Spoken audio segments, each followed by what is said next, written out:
align it. You can see at the very top of the image right here that there's like a little ghost tail is what I keep thinking it looks like. It's actually the start of a banner that says "Welcome to the Climate Future." And it was from an action that we did with the Mary Perk Student Climate Action Coalition and Sunrise in support of the Climate Solutions Now, which was our top priority legislation in Annapolis this session, as well as the Future Act, which was the bill by the Student Coalition, Mary Perk Student Climate Action Coalition, awesome group. They are a really dynamic group of students. They have a coalition across every public university in Maryland, which is, people have been trying to do that forever, and they did it. And they wrote their own bill to get public universities to net zero by 2035, I think. So it dovetailed really well with our bill. We really wanted to support their efforts. So we did this joint action all about welcome to the climate future. Like what can we expect? And we've got a mix of a lot of imagery here. We've got the, a lot of solar infrastructure, this very inaccurate, but a well-communicated electric bus. We've got a offshore wind here, but we also have to have a seawall, and we also have storms on the horizon, and the sun is meant to look very hot. It looks a little bit like the Eye of Sauron, but so it was a kind of an effort to showcase and to legislators like what you're talking about now. It's reality. Like this is what we're talking about. This is the climate future we're talking about. And you have an opportunity now to stand with us and be a legislator of the future. And that's what our signs for legislators said. I'm a legislator of the future, or not stand in the climate reality. So it was a really cool event. Unfortunately, our original date, there was predictions of rain, so we weren't able to have our live speakers at the same time as our backdrop in Annapolis. So it got a little disjointed, but it was still really great. We brought the banner down to Annapolis another day and got photos with legislators. And yeah, just really powerful, great event, great event. That's awesome, Emily. Thanks for sharing that. I think it's so powerful how, something like that is just so simple, but really puts in somebody's consciousness, like this is what the world could look like, right? And it really gets people to organize and act. So thank you for having that up. For those attending so far, it looks like we have Chris, Luke, Heron, and Matt. Feel free to speak up, turn your video on, or put in anything in the chat about what you're most interested in engaging about as we go along in the conversation today. As we're kind of waiting for some others to jump on, I'll just go ahead and share the scope of the event for today.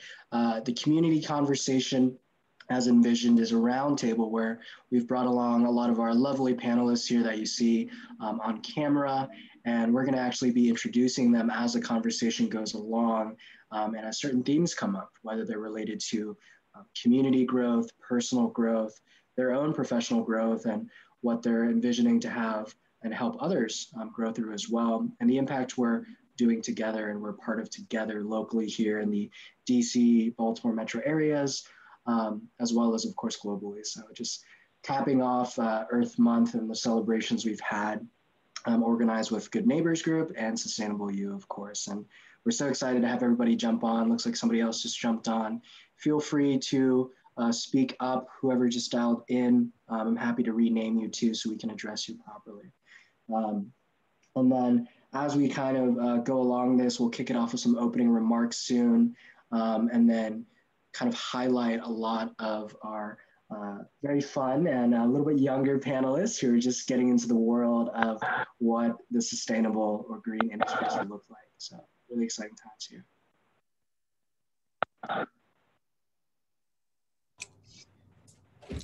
Hey, Nicholas, thanks for joining. Hi, sorry, that was actually me connecting to phone audio. Oh, gotcha. There you go, the secret technique. Awesome. Cool. All right. So it looks like everybody's here from our team. Awesome. Let me check the chat there. Panelists, if you haven't already, please add in your organization to your name, renaming that and the 3 buttons at the top there.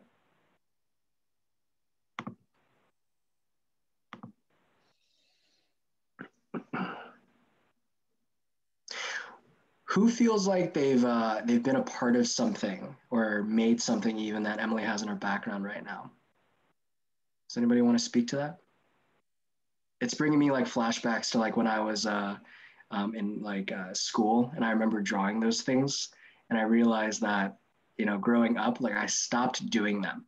And something I want to highlight here is how so many of us, at least for me, kind of being in this industry, sometimes feel like you're kind of siloed into just like doing the logistical things and the tasks over and over and over, that we forget to take a step back and look at the bigger picture. I actually had that moment like 4 hours ago. I have a 2-year-old, and she has a stack that she has made just in the last week, a stack of, you know, she has these color markers, and she's just, you know, one page after another. And I realized she did more art in the last week than I've probably done in the last 25 to 30 years. Yeah, no, it's crazy how that can be sometimes. Just to kind of resonate with what you were saying, it is a beautiful background, and it's those types of images that are in my mind constantly, and what keep me driving for. One of the things that keep me driving forward is those visions of the future that we know we can create. You know, it's a beautiful creative process, it's a collaborative process. There's a lot of hard work, but it's something that just it makes my heart fill, and I just fill with love when I see things like that, and other images of the, you know, utopian, you know, eco future, you know, the resilient, thriving, equitable, all that. It's just it's great. So yeah, definitely drives me. Awesome. Thanks, Ben and John. So it's 1:10. Let's go ahead. Go ahead. Yeah. Oh, I just wanted to add that one of the things that I shared with the artists when they were coming up with this image was a message from the future, which there's the message from the future one which was narrated by AOC, and then the second one, which was made with Naomi Klein, and it was the second one. It came out like during COVID, early COVID, and I watched it like daily for a while because I just needed to be grounded in something bigger. So if you're familiar with that, this is related directly. Yeah. And if I can, if it's okay, Kay, back in like 2005, 2006, I was on the West Coast in the sort of emergence of the green movement around 2000 out there, in terms of like sustainable businesses and things like that were evolving. And around that time, there was a short film that came out called 2020. And it was exactly that, how we survived the climate crisis. And that was back in 2005. And it keeps driving me. And so I'm always looking for things like that. And that AOC thing was amazing. The reason why I'm highlighting it is because that's the way I think I frame my work. And I'm guessing that many others frame their work, is what is it that we see in the future? What is our vision? And how are we taking the steps to achieve that, to that visioneering process? So I just wanted to, just highlight that. Awesome. Thank you, John. And that's a perfect segue. And this is a beautiful start to kind of how this conversation is going to go today as we kind of share our individual perspectives on things. We wind up finding out, I think, that a lot of things we do are interrelated. You know, we're all actually working on the same vision, just different parts of it. Somebody's drawing the sun, somebody's drawing the solar panels, somebody's, holding the ruler as we're building, drawing those straight lines for the houses, right? So, Julie, would you be so kind as to kind of share your vision for this event and what Good Neighbors Group really is and why this came to be? Sure. Well, hello, everybody. I'm the founder and executive director of Good Neighbors Group, which has been around since 2006, a nonprofit since 2017. And we've been involved with the Severna Park Earth Day Festival for a bunch of years. And then, so in our this would be our 19th year. And I don't know if you're aware, but COVID happened, which closed down a lot of live events. And so we were trying to redirect and decided that a community conversation would be one of the few ways that we would be able to draw people on a Saturday afternoon in April when it's beautiful outside. If we looked at sustainability and things that apply to all of us, and bringing all of our ideas together in a collaborative way, things like that. And so that really is what Good Neighbors does. We look for those places where things could be working smoother, where people could gain an advantage, you know, economically, socioeconomically, environmentally, all different ways. And we try to fill those spaces by bringing our community together to help one another. So this is a perfect opportunity, and it really just aligns with our mission as Good Neighbors Group, to bring all of you together into a community conversation where we can help one another do what we're doing better, all for the greater good. I think that a lot of people on this call left a different kind of career path and have chosen some sort of work that they feel really passionate about and they can apply their skills to. And I was actually a physical therapist, and left that to take on Good Neighbors Group, which started very small, but became really highlighted the things that I have the most skills in and the most interest in, which is what everybody is doing and how we can collaborate and do things better together. So that's pretty much my story. And I'm excited to hear what all of you have to say and to learn more about it and to see how we can all kind of mesh and intertwine, all for the sake of doing things better. Beautiful. Thank you, Julie. And to introduce myself here, I'll be your moderator for today's event. And, you know, Julie and I met through a similar type of format, you know, realizing that, you know, we're all really just trying to make things better. Our work with Sustainable You is essentially put into one purpose statement, where we really look to help people evolve a sustainable consciousness by awakening them to their personal power. And what that means for us is pretty much this, where we bring a leading community of partners that are part of that greater backdrop, whether you're dealing with the sun and working with energy, or you're building the infrastructure underground for those buildings, or you're growing those vertical, you know, gardens up alongside those buildings, or you're really connecting with people and making sure that they're living together in the way that touches on all those check boxes that we know can be checked as we're moving toward a more beautiful, equitable, and sustainable world. And so it's such an honor and a privilege to be here today with everybody. As a note logistically too, there may be some of you listening right now that are listening through Eventbrite. Feel free to check the email you've gotten to join the actual Zoom. I know sometimes it populates as a window and you're not able to actually join the Zoom itself. So feel free to check your email and jump in that way if you like. Otherwise, thanks for having you on here. So recognizing that, this is the time for us to transition into the first part of our community conversation, where we'll be highlighting three people, Hugh, Olivia, and Debbie, who are in very, very fun places right now in their lives, where they're learning a lot, or they've learned a lot, and now they're putting it to work. So we'll actually hear from Hugh first, and actually hear his perspective on what he's been learning, what he's up to, and where he's going. Hi, everyone. I'm a master's student at UMBC. I'm studying ecology, but trying to take as much of a interdisciplinary approach to it as I can. Right now, I'm doing work studying the occupancy of mammals in Baltimore City and basing that off, you know, land cover and socioeconomic factors to see how those factor in. And in the future, this summer, I'm going to be doing some research related to forest fire management down in Georgia. So I can definitely answer any questions that maybe the younger folks have on research and being a graduate student. And Hugh, what's one of the most exciting things that you feel like you're going to be up to this summer? So this project that I'm doing is actually using a kind of new technology that the U.S. Fish and Wildlife, who I'm going to be working with, has not worked with before. It's called Terrestrial Lidar. So it's going to be using basically lasers to create a 3D map of the forests in Georgia.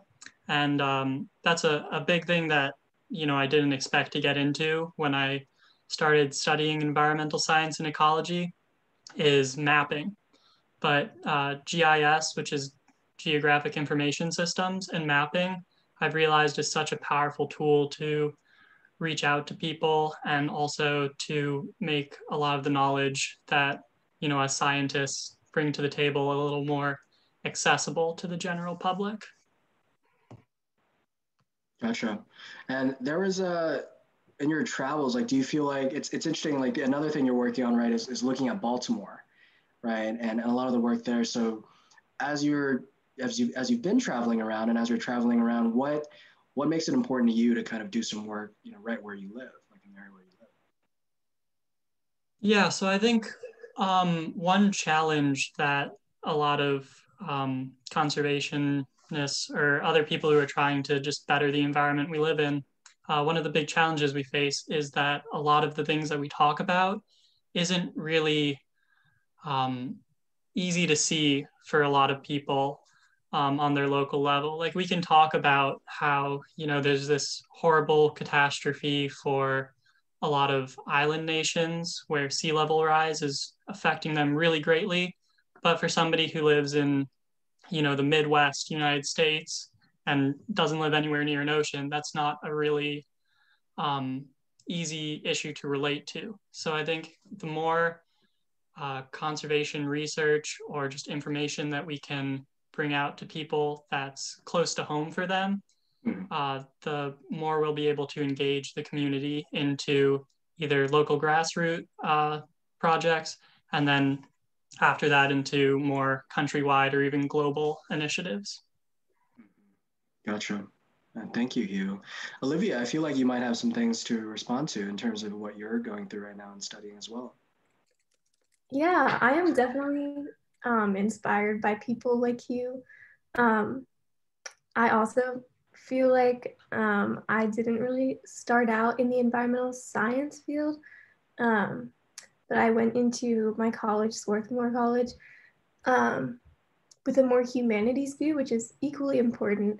But since then, I've created a special major called Environmental Science and Technology, and am basically analyzing the intersections between chemistry, biology, engineering, social sciences, political sciences, and just seeing where I can fit in and other people my age can fit in to this whole mess of environmental conservation. And yeah, this summer I'll be working with NOAA, the Chesapeake Bay Research Consortium, and Global Technology Incorporated to apply satellite-derived data to coastal resource management in Virginia's Middle Peninsula and develop satellite-derived geospatial data products to incorporate them with socioeconomic indicators through a coastal knowledge hub, which is a lot of words, but basically I really just want to combine technology with science and good in general. And I'm also currently working on a paper regarding DO depletion and nutrient pollution in the Chesapeake Bay watershed, which I hope to continue developing, but also roping in political science locally in Maryland and some green infrastructure. So I'm also happy to answer any questions regarding sustainability in the curriculum is something that I'm very, very passionate about. Yeah, thank you, Jennifer. DO is dissolved oxygen. Yeah, I'm here to answer any questions and I'm happy to help in any way. Beautiful. Thank you, Olivia. And to get your perspective, Debbie, it's been some time now since you've been, writing papers properly, right? I'm sure it brings you back to that time. And just for me, right? And I'm sure for many of us, I'll be honest, it goes over my head, some of these words. So I'm glad there's people out there studying these things and able to work on these very critical things. Debbie, would you like to share your perspective on, your time learning and studying all this stuff and where you are now and the work you do? Yeah, absolutely. Thank you so much, Kay. And thank you, Hugh and Olivia, for your perspective currently being in study. So I was in your shoes several years ago. I have an undergraduate degree in environmental science and policy from the University of Maryland. And I have my master's from Arizona State in sustainability. And I think over the years, we've heard a lot of big acronyms and words getting defined in this introductory conversation and in the chat as well. And I think one of the key things is taking that and translating that into real world applications. So in my career thus far, so I've been working in the sustainability field for nearly 10 years, and I started out in sustainability consulting, working on lead projects, mainly throughout the country. And so I had to be able to communicate with a number of different kinds of professionals, and a lot of times teams of people who are not super rooted in sustainability. It might not be like they're a lot of times they see it as additional work rather than another way of doing their own work, and a better way and a more sustainable way, honestly, to use that phrase. And so I think that ties a lot into what Hugh was saying earlier about how do you relate things like climate change and climate action when you don't think it's impacting you very directly.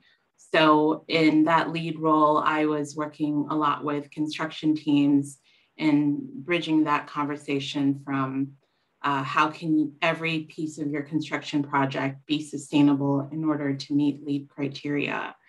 I moved from that role into working in higher education sustainability and building sustainability programs at like major research institutions and smaller private institutions as well. And again, it's what was the culture in those places, and how was I going to take the knowledge that I learned in school and in my career thus far and apply it to each of those institutions and their current cultural base, their current knowledge, beliefs, and attitudes is a phrase we often think about in saying, how do we tie in sustainability work to that? And now I work at a sustainability consulting firm focused a lot on a concept called ESG, environmental social governance, which is really just an organizational framework of sustainability. I feel like sustainability gets renamed every few years. And so right now, a lot of the framing of my work is under this ESG umbrella, which is really focused on ensuring all of the three ways we think of what is sustainability are rooted in the clients that I work with, who are mostly real estate companies, a lot of publicly traded companies who are beholden to investors in being sustainable. And I feel that really closes the loop on saying, what is the science? How does that apply to major corporations? And who is driving the push to adopt sustainable actions?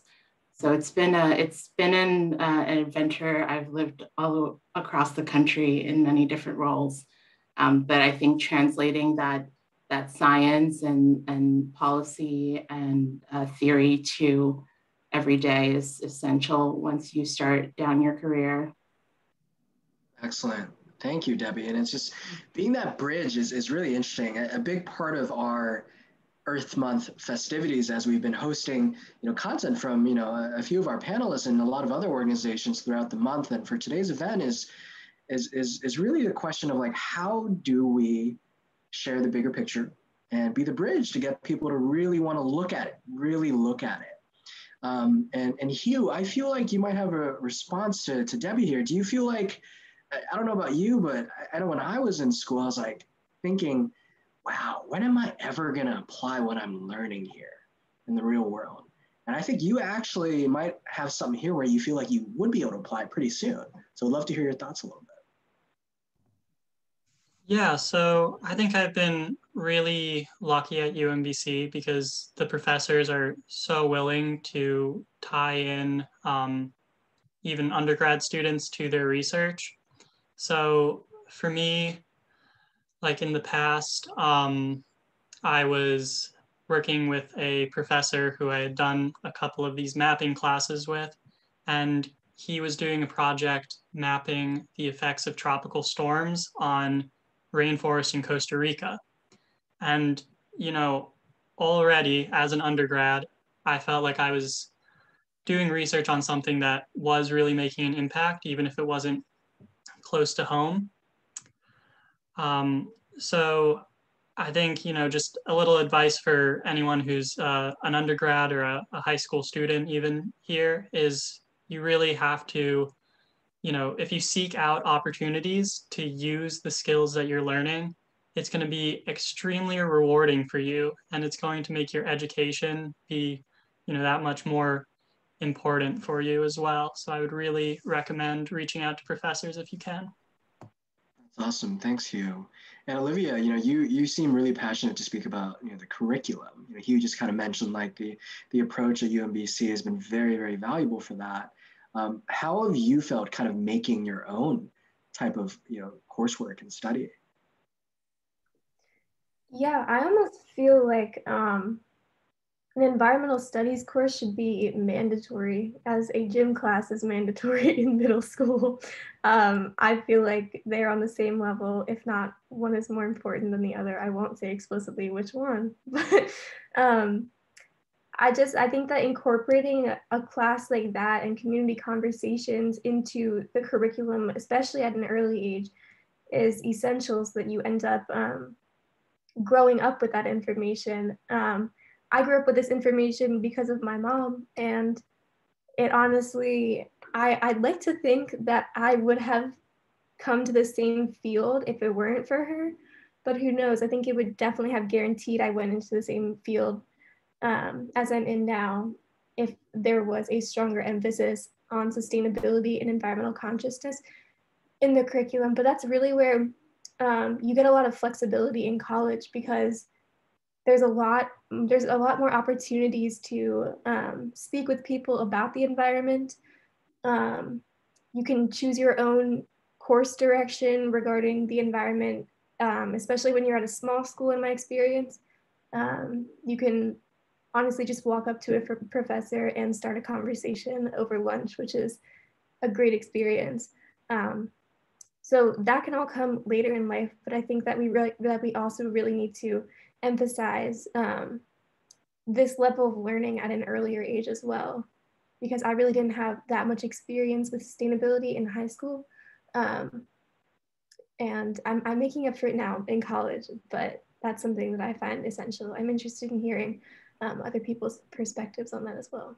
Yeah, thank you, Olivia. I think we can all resonate with that. And that's a perfect segue actually to kind of open up the conversation to our other panelists, and one in particular at first. Melanie, you do a lot of work in environmental literacy curriculum. Tell us, like, how does that work and what does it look like for you? So yeah, so I'm part of the Anne Arundel County Public School System. My title is actually Coordinator of Environmental Literacy and Outdoor Education. So talking to Olivia's points about getting curriculum and getting environmental sustainability within our school systems, you know, starting at pre-K and going all the way through is our main goal of what we've been doing and some of the work that we've been doing. So with the Maryland Environmental Literacy high school graduation requirement that we now have, and since 2011, we've been working to integrate environmental literacy and sustainability concepts into every single grade level and in different content areas, not just science.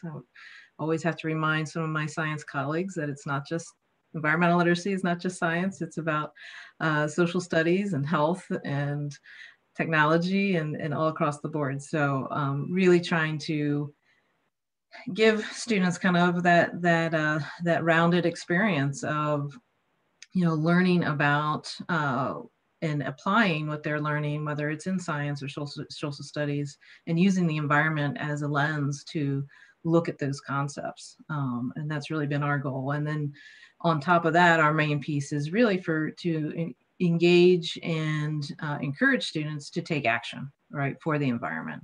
So all that we kind of weave in is to provide them with some experiences, but also have them thinking about, you know, what are the changes they can do in their personal lives as a school, as we encourage Maryland Green Schools to do the work as a school, and then hopefully beyond, right? So hopefully we are building that capacity starting at a younger age so that we can have students that are going into higher education in the environmental fields. I mean, I think that's a main goal for us as well. And then just connecting students to nature. We do outdoor programming. May or may not be familiar with our Arlington Echo, our outdoor education center. So we bring students out for experiences and try to really connect them with the outdoors, because we truly believe that if you don't learn to love it and be in it and connect to it, you're not going to take care of it. So those are kind of our main tenets to really engage our younger folks, hopefully building on that capacity, and then, you know, as adults carrying out some of those goals that we want them to do. Beautiful. Thank you, Melanie. And I think we've all found that, you know, having experiential experiences are extremely valuable, and really getting ourselves to be a part of the work we're doing and to really engage others in our hometowns of Baltimore, DC, wherever we are.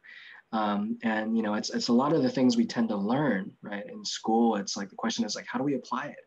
And sometimes the opposite happens when you go out into the outdoors and you're like, wait a minute, it's already applied. I feel like I already know this. And then you bring that to a bigger picture. And I think, Joanna, you actually have a lot to speak to here about the other side of this equation, so to speak, at the university level.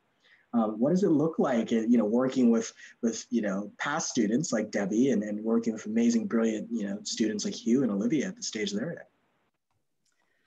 Yeah, so I've been thinking about what I should focus on. I'm taking little notes from all the things that people have said. So, so I just, as an introduction, I am on the faculty at University of Maryland, College Park in the Environmental Science and Policy program.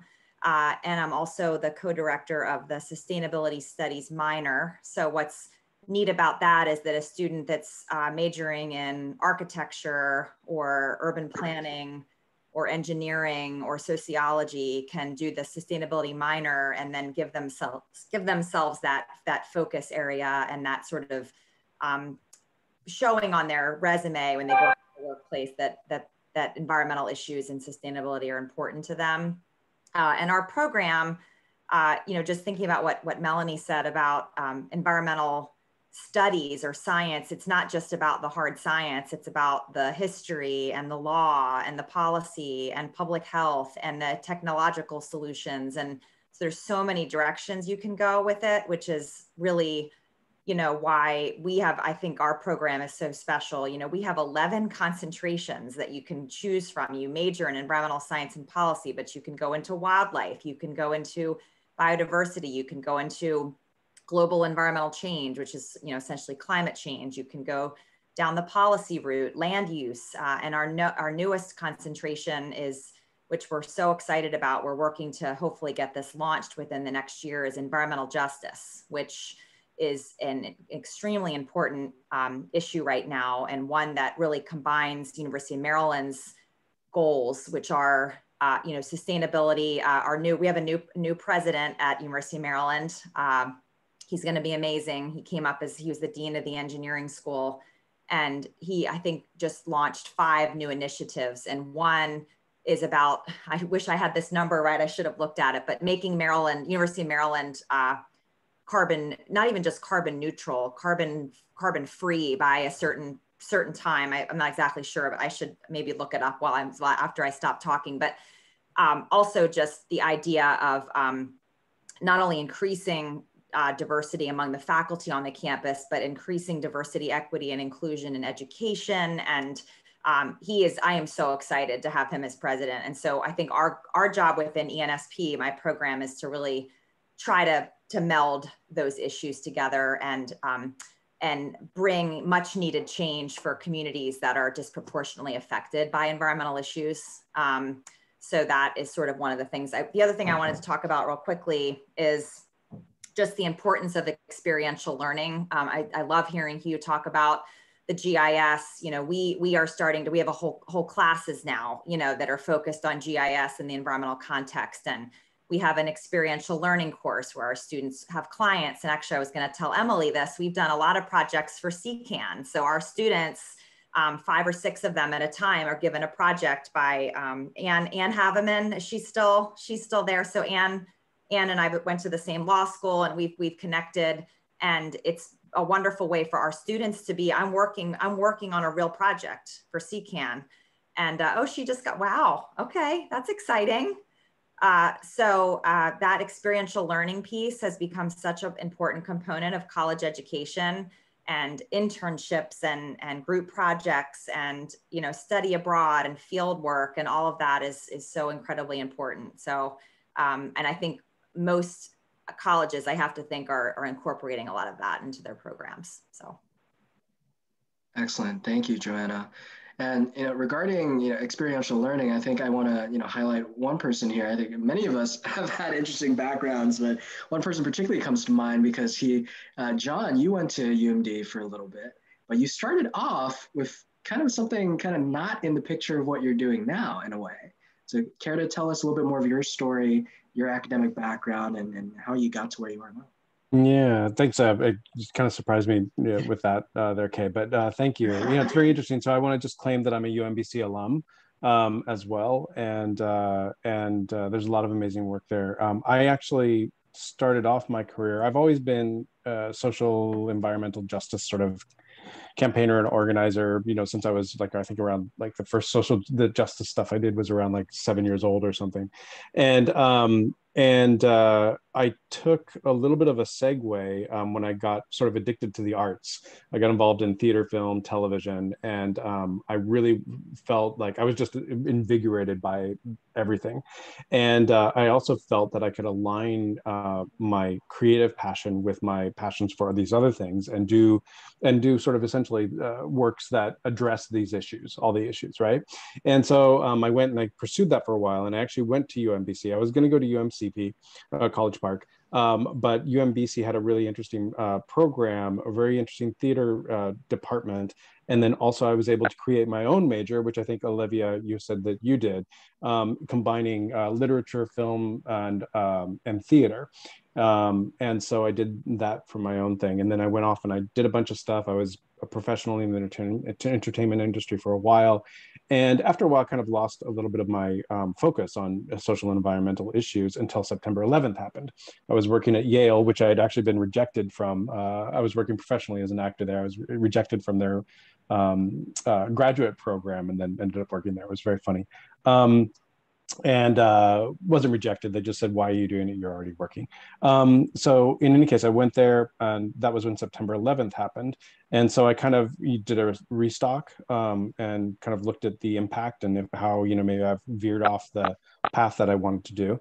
And then I looked at, we could look at September 11th and, all the different things that contributed to it.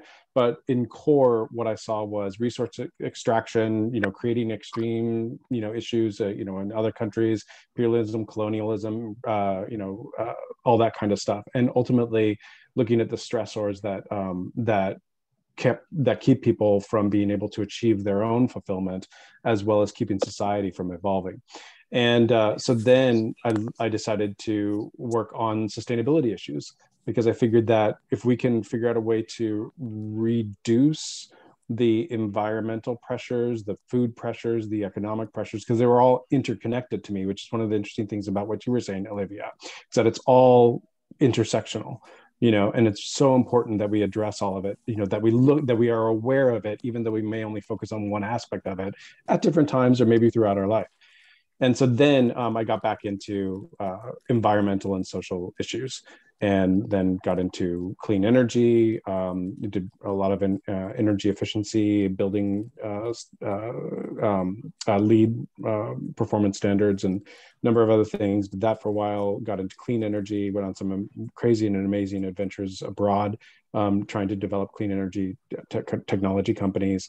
And Kay and I met actually doing a DC resiliency weekend in DC, putting together a bunch of different people that are involved in the ecosystem, kind of like this.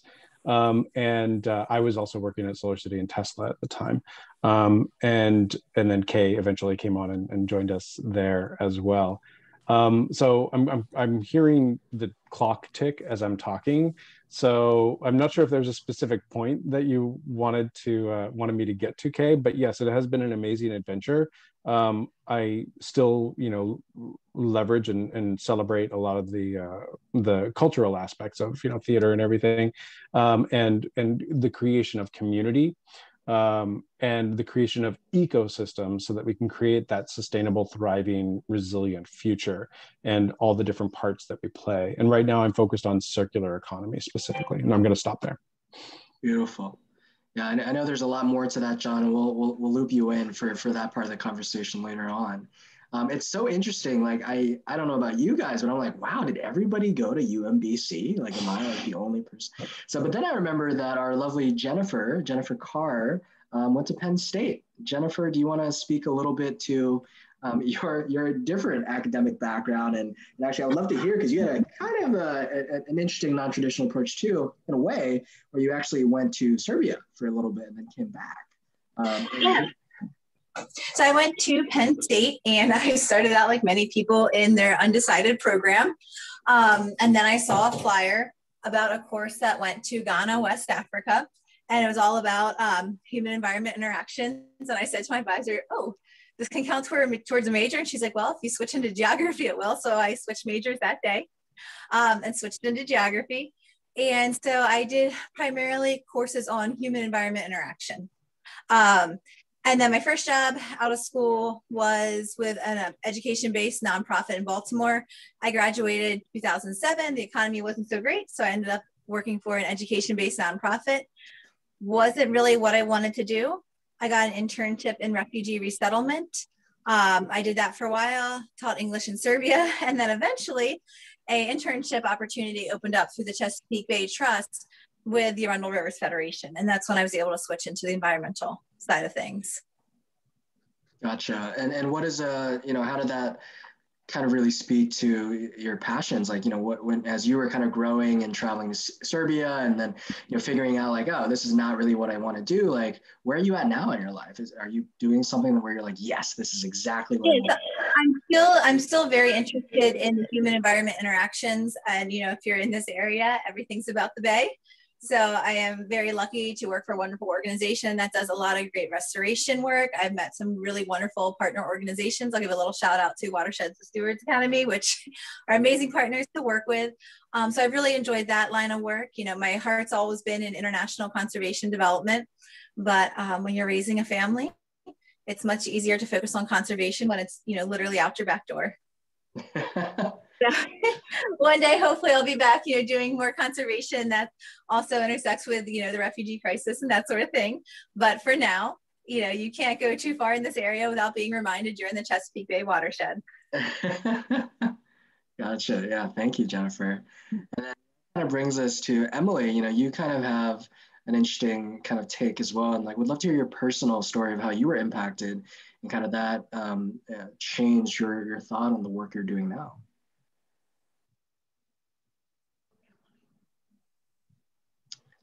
Sorry, I had to come off mute on my phone. Yeah, so I think my route into getting involved on environmental issues definitely, I think, is very much informed by growing up in Baltimore. And when I was in elementary school, we were hit by Hurricane Isabel. I was very fortunate in that my house was up, if you're familiar with South Point, I live close to Patterson Park. So we were a little up the hill, but down the street, I was watching community members, wade through waist-high, dirty harbor water after their belongings, people canoeing on the street. It looked like Venice, it's not supposed to look like Venice. And that experience definitely stuck with me. And then when I actually had a great, speaking of education, I went to Baltimore Polytechnic Institute, which if you're not familiar, it's a magnet school in Baltimore that's like really heavily focused on science and math. And we had a video intercom system in our school, and our science department head played An Inconvenient Truth over the video intercom system. So that was really impactful. Everybody who goes to that school comes away with a deep understanding of the climate reality. And so I remember when we were watching that, like, wait a minute, I've already been in a major, storm system situation. This is when's the next one, so that definitely just made me, I always knew that was the fundamental question that I was going to be answering for the rest of my life. What do we do about this problem? So I ended up studying actually economics and geography at UMBC, because it seemed that the issue was intricately tied to economics. And I couldn't quite articulate how and why. I later ended up coming away with major critiques of capitalism and overexploitation, and connecting it to a larger system. So, it does, having those experiences, being very aware of urban heat island effect, experiencing it. I personally also have asthma. And I think that is related to growing up in Baltimore. So it becomes a lot more materially grounded, I suppose, when you've had experiences like that. Does that answer your question? Yeah, no, thank you, Emily. Yeah, it's helpful to ground ourselves in the big picture when we're aware of the fine little details too. And there might just be those fine little details sometimes are pollutants in our air when we grow up in areas we do. So thank you for that. Ben Alexandro, I feel like you also have an interesting story of how your background kind of switched a little bit too. Now we're starting to get into some panelists here where you were doing one thing, but you wound up doing another thing. Why did that happen for you? Yeah, I mean, my background originally, my undergrad's in wildlife conservation, Bachelor of Science. And, my first gigs and jobs were field research. And in some ways were awesome adventures, right? Like literally, tagging bears, like, handcuffing a bear to the tree and sneaking up behind it with like a pole with a needle on it to trank it before it got you. And, putting on, the collar and chasing it all around the forest to try to see its habitats, right? Or setting up these giant mist nets to capture federally endangered bats and put tiny little radio transmitters on them and go around and everything. And I really thought that work, that straight scientific research and field research and everything, if people just knew what these folks were, these animals were here, and if people knew, that they were endangered or whatnot, that they would, support them, that they would protect them, etc. And I really just learned the hard way, I guess, that all the research alone doesn't matter the day the bulldozers arrive. And realizing that that's not really the way to change things, right? Just straight research alone. You're just documenting the downfall of species and a lot. And a lot of this for just learning all the science and such can just get so down and depressing too, right? Of just how many problems there are and etc. And so I really realized that policy change is really the way to fix a lot of things, right? And how do you change hearts and minds? How do you change policies? How do you take this scientific knowledge and actually translate it into effective policies that make sense and that work, etc.? And so I really changed my career path to do a lot more to get a lot of interdisciplinary skills, to see where different stakeholders are coming from, working at, you know, a big transportation company doing their environmental compliance, right? Working with a lot of different governments at the Cape Institute. Getting 2 masters, one in conservation biology, you know, the science sustainability, one in environmental policy, to kind of bridge those 2 gaps. And so now I work at the Maryland League of Conservation Voters, and, you know, I love it because able to really take a lot of that knowledge and et cetera that I've learned and be able to work with so many different folks, so many different types of folks, and really get to some great solutions and great wins, and really just work in some great, you know, positive directions to do some fantastic policies, some fantastic things. So, you know, I'm a lot happier now. I really feel like there's a lot of things that you can do that, you know, even if you can get into that science and you can get so depressed and you can get so stressed out about everything that's going on, whether, you know, you're talking about the environmental science, or also if you're talking about, you know, social justice and everything that's going on there, right? It's so easy, I think, to lose despair, but getting into this, you can really see, okay, this is how we can actually come up with real live solutions, you know, and work with some fantastic people like the people on this panel to get that done. So, you know, that being said, it's a lot of, you know, office work. So sometimes do I look outside and miss when I had, you know, 50 pounds on my back, a machete in my hand, was chopping through the undergrowth to set up a bunch of like DNA, you know, sampling snares. Maybe sometimes, but all in all, I'm really, really happy with the switch I've made and where I am now. That's beautiful. Thanks, Ben. I always have you in my head now as the bear guy. Like, this guy like dealt with bears. If I ever come across a bear, Ben, what do I do? So, and it's interesting. Grizzly or black bear, but yeah, we can go on. And so it's interesting, right? Because, you know, Ben brings up the point for us that, you know, as we kind of, you know, grow, right, you know, being kids, going to school and changing what we want to study, change the company or organization we work with, hopefully, like Ben, we find something that, you know, encourages us to be happier, to be more content and be closer to who we really are.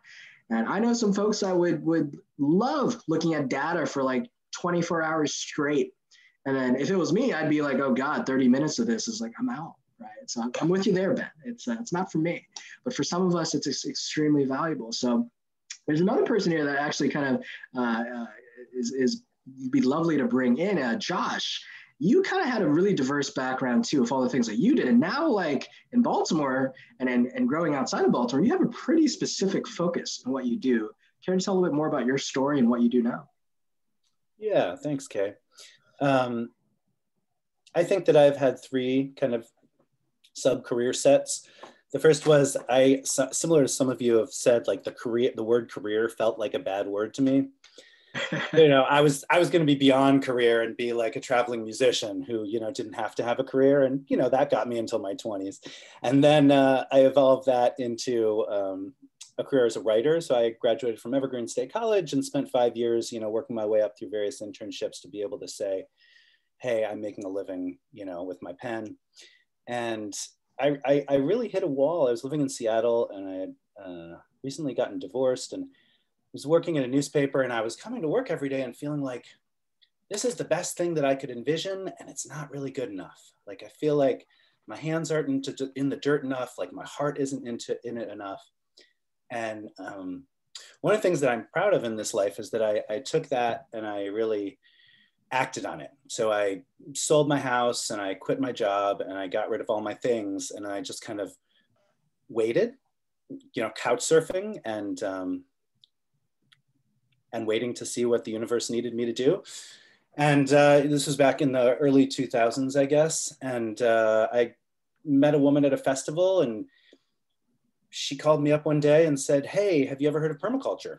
And I was like, yeah, I think so, but I'm not totally sure what it is. And she said, well, I need an apprentice, and you could be that apprentice, and all you have to do is go sign up for this PDC, right? This permaculture design course, call this guy on San Juan Island or Orcas Island. And so I did, and that really shifted the trajectory in my life. And, you know, I did that in 2004, I think. And, you know, ever since I've been pursuing that path of trying to deepen my study of permaculture, and then in turn becoming a teacher of permaculture, and then eventually trying to figure out how to make a living as a permaculturist, which is not obvious.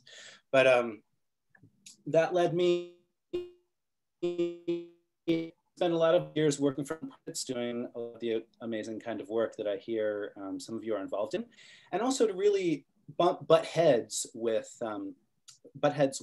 the political and board systems that really inform nonprofit life. And I walked away from those 10 years. I was mostly working for educational farms and farming programs in different places in the country where people would come to have a intensive experience of leadership development and organic farming. And eventually came to feel that small business presented a more nimble and, for me, impactful and effective way of engaging with this stuff without having to, sit through interminable board meetings with differing agendas from different people, to be able to just say, yeah, I'm going to go plant fruit trees. I'm going to go build vegetable gardens. I'm going to go impact square feet of land with my hands and with the hands of the people working with me, and skip the board meeting. And so that's what I set out to do with Edible Eden, which is, my small edible landscaping business based in Baltimore. And it's been a wild ride. I've been doing this for 7 years. We're going to our 7th year. And I really aspired, taking that permaculture vision, right? The permaculture ethics of, taking care of the earth, taking care of the people, and redistributing the surplus. With Edible Eden, I tried to do that with the tweak at the end, right? Take care of the earth, take care of the people, and generate a profit so that we can stay viable as a business. And 7 years into it, I got to tell you,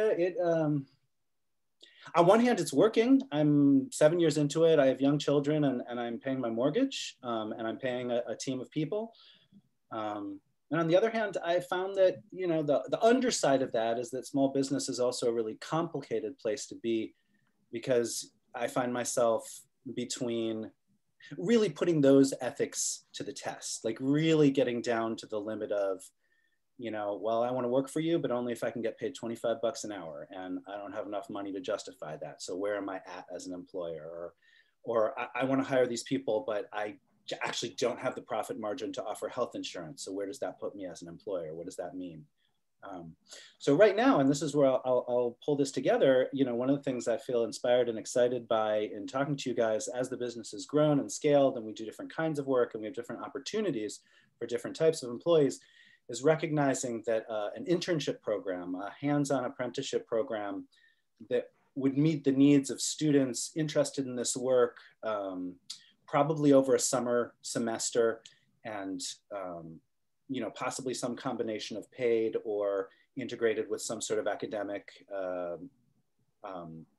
benchmarks or milestones, feels like something that I'm very interested in creating. And it feels like that might be an interesting approach for small businesses that are grappling with seasonality and trying to do this kind of work, and still not coming from the traditional business infrastructure with all those things in place. Was that good? Should I stop there? Yeah, no, that was great, Josh. Thank you. Yeah, and I think how you articulated that triple bottom line, right, around just people, profit, and planet is extremely vital to thinking about this. And I think just from this, right, and just really the panelists, there's probably some that's going to come out of this, some type of program where we'll be able to get people to help grow that Eden for Baltimore and beyond. So, okay, is it appropriate to respond to some of this, or are we going to? Please, yeah, if you have a response, yeah. Great, yeah, absolutely, Josh. Congratulations. And there's some things that are kind of evolving in this conversation. I just wanted to say, first of all, I have a PDC as well from 2007 with Earthflow down in LA, so kind of West Coast brothers. And I know how hard it is, particularly when you're trying to, follow those ethics, those values and everything. It's really tough. And I know what it's like to work in policy. I know what it's like to work in academia and research. And I know what it's like to work in entrepreneurial and also corporate sort of entity, in corporate world. And that's kind of one of the things that has been coming up to me in these conversations, because we have people across all sectors, and it takes all of us. We may have, challenges with various aspects of capitalism and the exploitation that can come from it, or, the detail and the slow pace of academia and research, or whatever it might be, right? but it takes all of us, and it's a massive ecosystem that we all, and this is a, kudo to UK as well as a connector, it's really important for us to become aware of it, because right now I'm trying to create businesses. Ours is our paradigm one is a benefit corporation. So for those not familiar with benefit corporation, we, part of our organizing, our operating agreement is about social and environmental equity and impact. And that's also part of my core being. I bring up my permaculture. I bring up my, the data that I know that scares the hell out of me, like Ben was talking about, and my organizing that Emily has been doing, and academia that Joanne has been doing, and just bring it all together. So I just wanted to highlight that it does take all of us, and that it is really tough. And I hope that as people are working on policy, they'll recognize that businesses like Josh's and mine that are trying to implement things need support and often get overlooked. And so that's part of that intersectionality. And we need to always be, as not Emily, I'm sorry, I don't see the name on the screen, but where was she? Anyway, one of the other panelists was talking about, that intersectionality of all of this. We have to be aware of it and really support each other and evolve those ecosystems up. Yeah, thank you, John. And that intersectionality, I mean, it's interesting. Ben Fritton at the Reed Center, we'd love to hear from you now, because in your work, you traveled all around the world working with all these very, very influential people. And now you do something different as well, similar to a lot of us here. So tell us a little bit more about your story and what you're up to. Yeah, thanks for the opportunity to be here.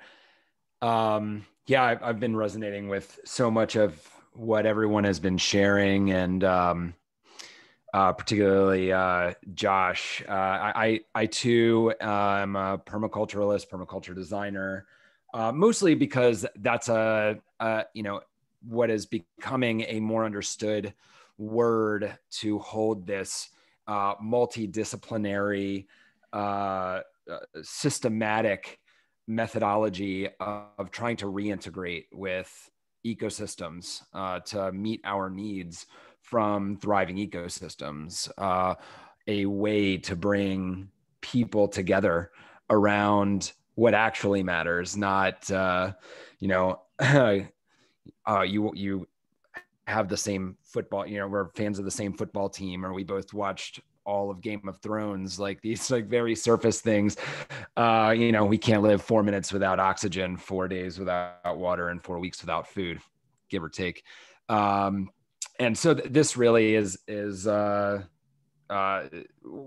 I got into this work. It was mostly about, how can we get humanity to start working together again, instead of what, frankly, I see as one of the at least loudest stated objectives in our society, which is to be independent, quote unquote, despite the fact that, even if you're quote unquote economically independent, you're requiring lives all over the world to produce what it is that you consume.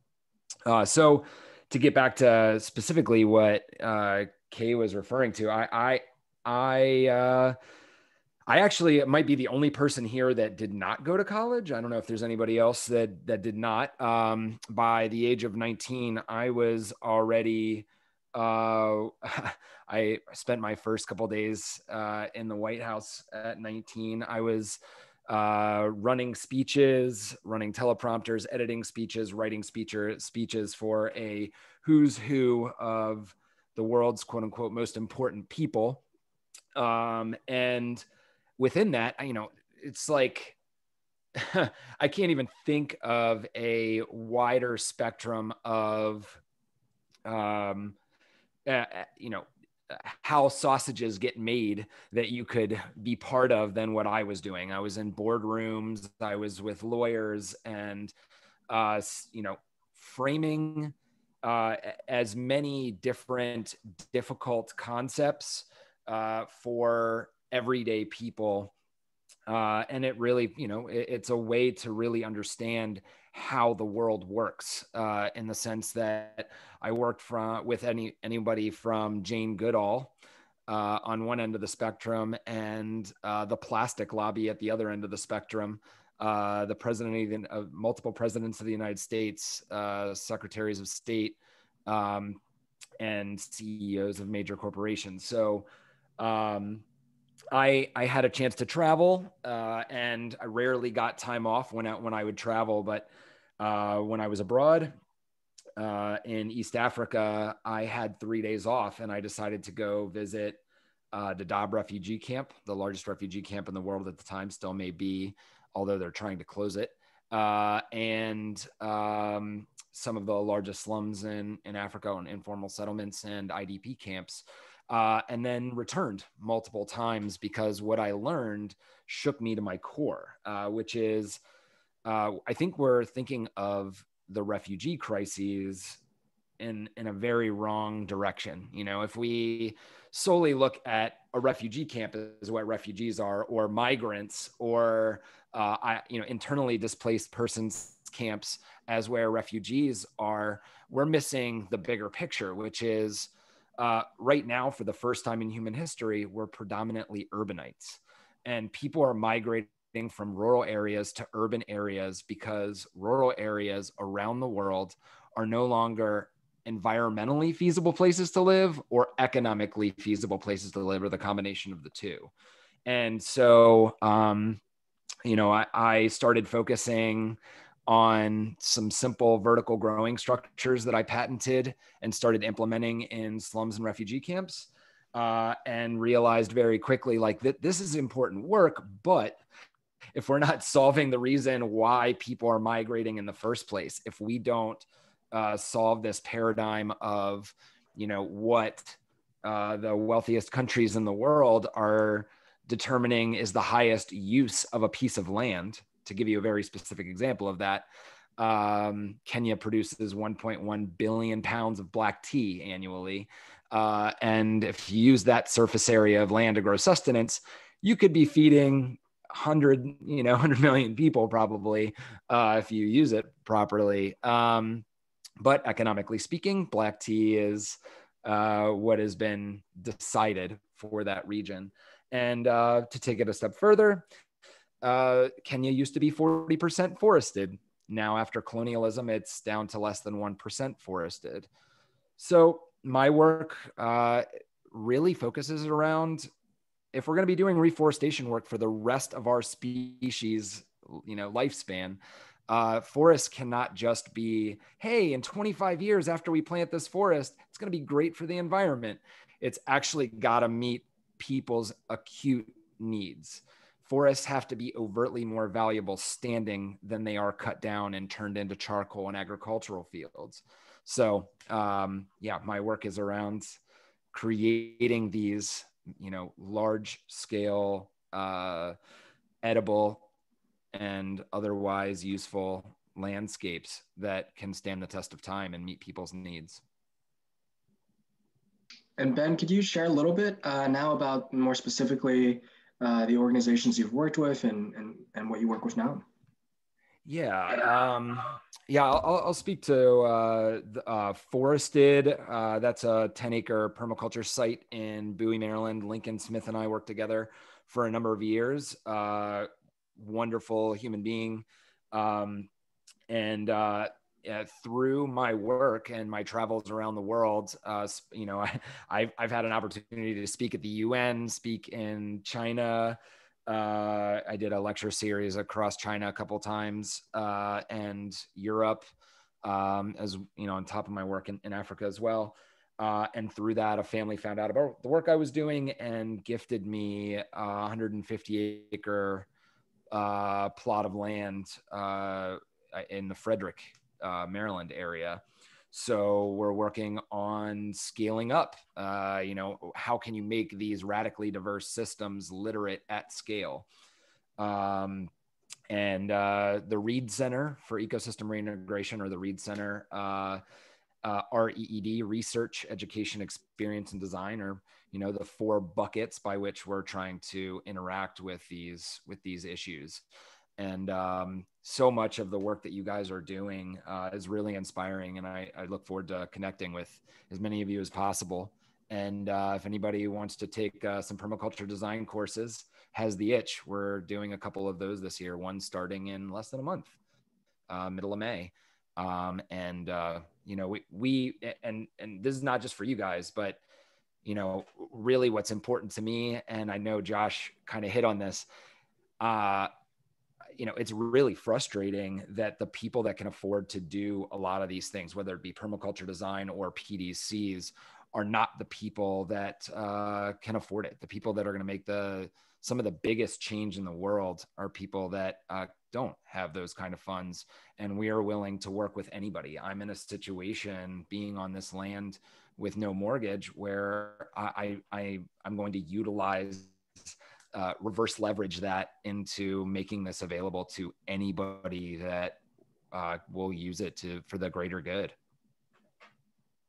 Thank you, Ben, for that. And what a diverse background. And really, that last piece really sheds light on kind of a hard truth, right? That a lot of us here sit in quite a bit of privilege for being on this call, and for many listening on the Zoom or through the Eventbrite right now. Just a quick reminder, again, if you're listening through the Eventbrite, feel free to check your email and jump the actual Zoom as well, so you can be part of the conversation.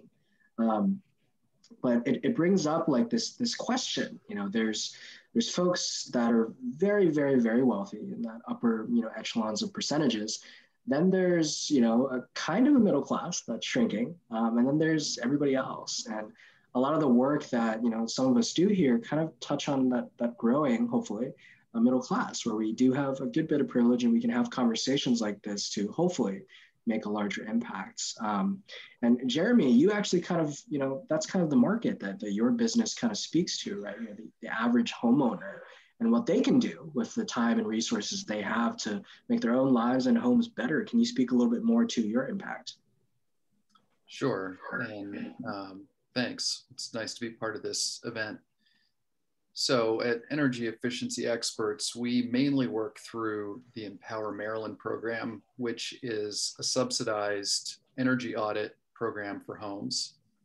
And our business is mainly insulating and air sealing and some related measures, which tends to not be very sexy, but it's going to have to be part of our overall transition to a low carbon economy.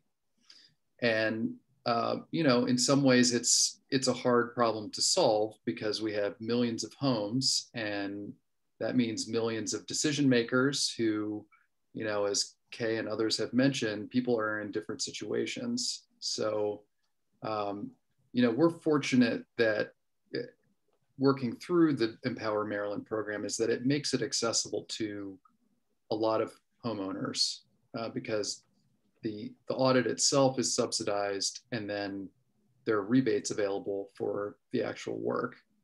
And then also we work with a program in Prince George's County that covers where the county has identified certain energy resiliency communities where both the audit and the energy efficiency work are, you know, the majority of the time fully covered.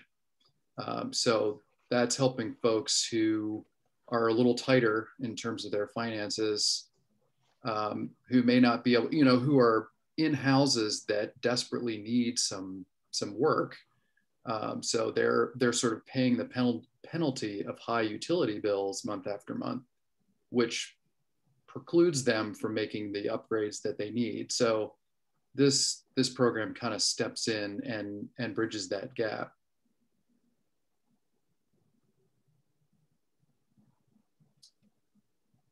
Okay, you're muted. Oh, thank you, Jerry. I didn't even catch that. Thank you. I was just saying, it's crazy how a lot of people don't know about the Empower Maryland you know, program, right? A lot of people don't know about the work that you do. And it's so interesting that, you know, it's why we do these panels. It's why we get people together to share and promote like all the amazing things we do, because outreach tends to be one of the biggest problems, and not even just outreach, but outreach and then engagement. Kelly, I'd love for you to kind of speak to your experience with public outreach and the work you do and what challenges you've had, right? Kind of really speaking to this, to everything here we've been discussing, and what successes you've had. Well, it's difficult in the sense that you're talking to everyone, and you're talking to people who are interested in recycling, and people who are not interested in recycling, and you're trying to find what it is that you need to say to them to convince them to do it and do it the right way. And fortunately, especially in Anne Arundel County, people want to recycle. We have a huge participation level in the county. The issue that we've had, and actually that the industry has had all over, is contamination. And that's where outreach really does come in, because people want to do it. It's just that we want to make sure they're doing it the right way. And the big thing that's been happening with contamination is what we call waste cycling. It goes along the lines of everything that you all have talked about. People want to do the right thing, and they hope the right thing's being done.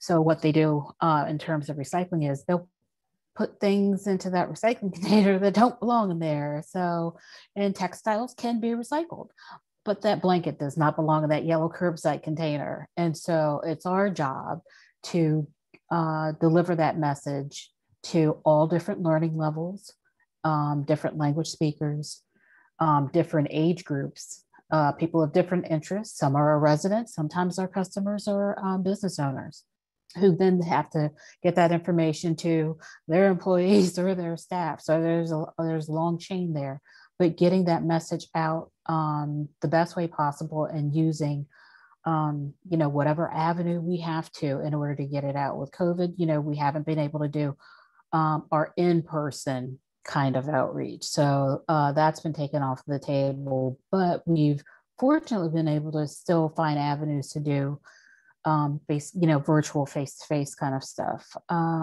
We rely on social media. We have our website. That's one of the things that I do.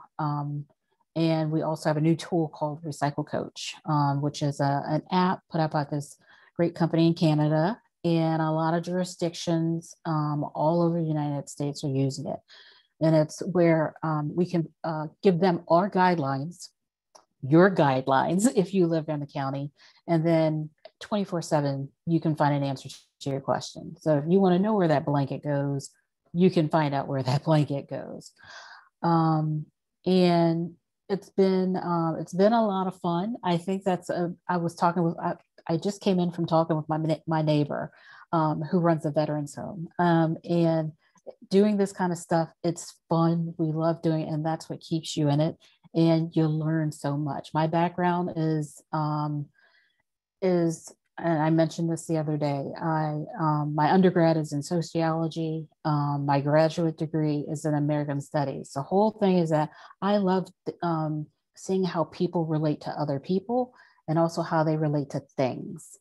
How do they value them? Where do they put their time in? Where do they spend their money? I mean, that's how you can tell how people value things.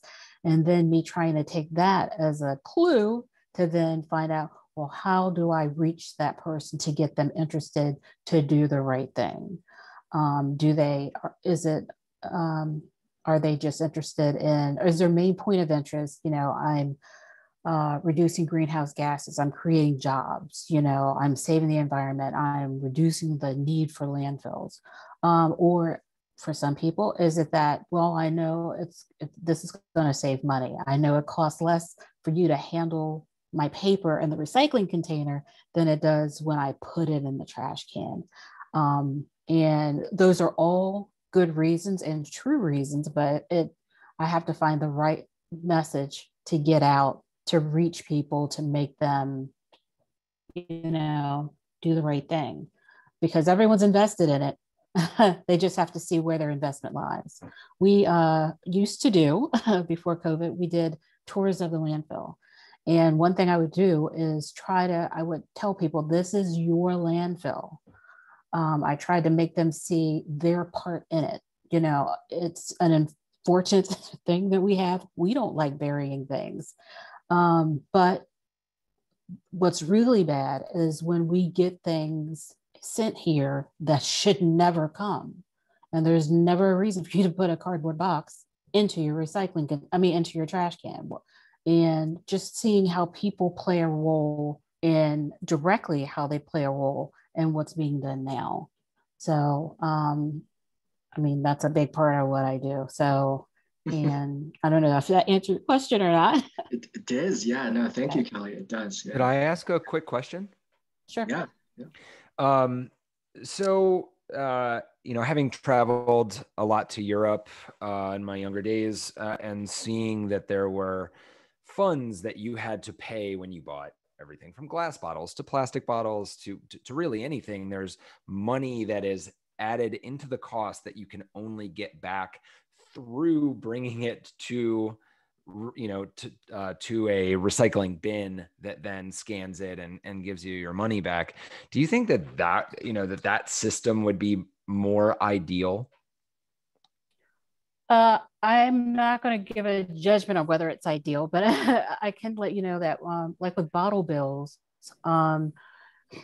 what can be unfortunate about a bottle bill is when you go through a pandemic and your markets crash, like right now, there are jurisdictions that are relying on that, and that has decreased the amount of recycling that people have been doing, because they saw that dollar back or whatever money back as their incentive to do it. So if they didn't, if that was their only incentive to do it and that goes away, then where are you? And one thing that we haven't, a bottle bill hasn't gone through here is because, like I said, there's been such a high participation rate. So I know that works for some places. Pre-COVID, when we didn't have the markets as they are now, or businesses as they are now, but I don't know. Some places it works, some places it doesn't. But if your only incentive to put that plastic laundry detergent bottle into a recycling container is what you'll get back out of it, if that system fails, then why would you do it after when you wouldn't get any money? And that's what some places are experiencing now. Hey, Kay, can I just, I guess, tell Gate on Yeah, I was going to actually tee you up on that, because my question was going to be, Kelly's work is very the individual focus, right? And also the bigger picture. But for you and your work with businesses, it also adds another lens to that. And I'm sure you have some other thoughts on the piece as well. Yeah, so please. Sure, yeah. And I guess kind of when I was in college, I actually interned for the city of Baltimore, and I worked at their public works landfill division. And, on occasions I would take visits to the landfill, and it bothered me to watch the stuff that people trash, especially like what they consider white goods, laundry, wash machines and things like that, because when you pile those things up, they don't compact very well at all.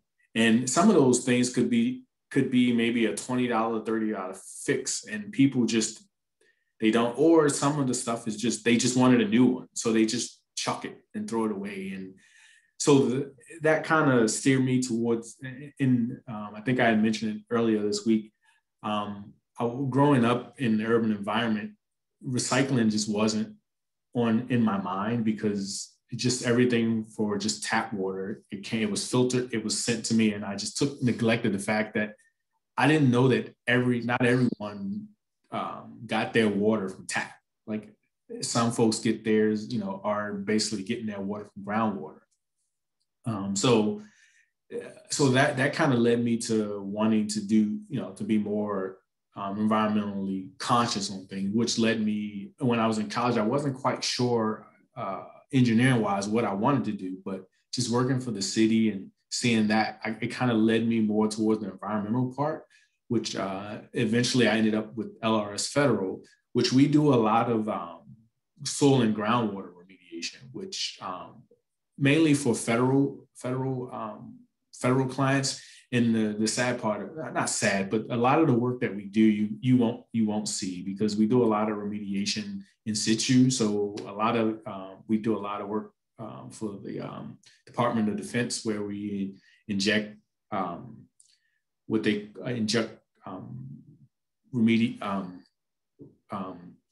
inject into the groundwater. And basically what they do is they have what they call bugs that basically eat the chemicals and basically pull them out of the contaminants. And that's the way. And then other ways we do soil remediation, is basically just simply by heating the soil up, we can basically kill off contaminants. And most of these soil places, we all know are from factories, places that, basically back in the day, they just took it out back and just dumped it, essentially, which around here, the Chesapeake Bay is a lot of the reasons why we have the contaminants that we have in the bay. So that's kind of where, how I ended up where I am. I don't have anything deeper than that, but that's just kind of where I ended up where I am now. So. Can I add something, Kay? Just a little, very, very small connection, but my students are they're doing oral arguments next week. I just assigned them to different cases. Debbie probably remembers this. And a big case in the Supreme Court, they're going to hear the argument on Monday, is Guam, the territory of Guam versus the US government. And they're fighting over who should pay for the cleanup of a landfill with a lot of toxic contamination under the Superfund law. And the US government is saying, it's not our responsibility. You filed your lawsuit too late. They're using all these technical rationales, legal rationales, but it comes down fundamentally to this question of whose fault is it, and essentially should the U.S. help Guam, because they contributed to some of the pollution, and Guam can't afford to clean it up themselves, basically. And interestingly, the Biden administration has continued the Trump administration's view that the U.S. government should not have to pay. So just on a totally different, that's just how the law plays into all these issues too. It's just so interesting, all the different aspects of it. So just wanted to add that. And my students. Do you record that, Joanna? What's that? Do you record that, just out of curiosity? It just seems like something that would result in some really, really cool arguments, and just seeing how these different students frame it. It'd be really intriguing. I could. I don't know that they'd want me to share it with anybody, though. You can listen to the audio of the Supreme Court justices going after the attorneys for Guam and the U.S. on Monday. I'm sure there'll be audio released of that. Those are pretty interesting to listen to. To hear the justices really go after them. And anyway, but yeah, I'll think about it, Ben. But they probably won't want me to do that. Ben's looking for some extra launch pads for the new podcast he's got coming up that he's launching. So yeah, no, can I jump in for a moment? Yeah, please, Julia. So one of the things that I've been really passionate about is this idea of waste, and not enjoying the responsibility that the average citizen is given to deal with our waste. The amount of time that, passionate people about this spend trying to put the right thing into the right place rather than have it end up in the landfill. I think once you see how so little needs to go to waste, either buying something that can be repaired, the whole issue of right of repair is a whole other, topic, but for instance, you can recycle carpet, you can recycle mattresses. All of these things can lead to more jobs and better environments. It becomes like psychically very difficult to function in your typical, like our area where there's not too much that like for instance, a company like TerraCycle, which is just incredible and can recycle pretty much everything, but can't scale it to where everybody can participate. So you've got, you know, people who will take back, you know, number 5 plastics, you know, your toothpaste tubes, and, you know, they'll take back your toothbrushes, and they'll recycle everything, all your snack bags and whatever. But then there's such a limitation on, you know, what we can put curbside. And so I think that's where the wish cyclers become, you know, a problem. The things like, you know, your shaver, your electric toothbrush, like all these things can be recycled if you take out the battery and you separate the plastic from the electronics. Like, how many people are going to do that? You know, only the really avid, you know, waste nerds. Myself included. But, you know, on some aspect, some of that is true. Some things that are might not be. There are a lot of common items that we accept at our recycling centers every day that, and it's part of what I do, is we're trying to get the word out and let people know that, you know, on an everyday basis, something that's an electronic, has a chip in it, you know, we take those every day. We take your oil every day. We take your antifreeze every day. There's no need for that to sit in your backyard after you've had oil changes. We take your lead acid batteries every day. We take your cooking oil every day. There are so many things that we take. And the issue, the thing with that curbside recycling, we wish we could take everything that is recyclable in some sort of way and put it in that yellow cart. But all that stuff can't go to one place, and they can't sort everything out of that. That's why that stuff is specifically goes to one processor, and they can handle those 4 types of materials that are put in there. Those other items feasibly can't be put out there, and we can't run a service economically that picks up everything from your home. We wish we could, because that would keep your cars off the road, and you know, that's a savings there. But unfortunately, that isn't the case. That's why we have those regionally located recycling centers. So those other things that most people don't toss out on a regular basis, those things, you know, can be dropped off at the centers. So, and like I was saying, we accept a lot of things. It's just oyster shells, you know, vinyl siding, and some things we will pick up at your home. That fridge that someone mentioned before, that William mentioned, we'll pick that up. It's too big to fit in your car. We'll get it, you know. And part of it is, you know, part of it is being mindful. There are resources out there. I'm looking at a bunch of people that offer resources. It's just being mindful and saying, I'm going to look for them, as opposed to, it's not, you know, you have to take responsibility for it. One thing that, and this is a personal thing. So one thing I've noticed is that when people are ready to get rid of something, they don't own it anymore. It's still in their house, still in their hand. It's not theirs anymore. All of a sudden it's someone else's. They don't think about that when they're at the store about to pick it up off that shelf. Like you said, Julie, do I need it? Before I get this, how am I going to get rid of it at the end? Should I get this or should I get that one? That one I know can be recycled. This one I don't know about. It's being mindful. And there's a bit of, you know, independent responsibility we all need to take. And what we try to do is have locations where we can take a bunch of that stuff. And I wish we could do everything at the curb. It would make life so much easier. But financially, that is not possible. So I don't know. Yeah, thank you everyone for this conversation is getting heated in a good way. It's like we're melting the plastic from the planet as we get riled up about this. And there's a few of us actually, other panelists, that have a couple questions. And I just want to announce that for anybody, part of the Zoom right now that can put in questions, I think it's Chris, Luke, Donovan, Nicholas, Joanne, and Rita.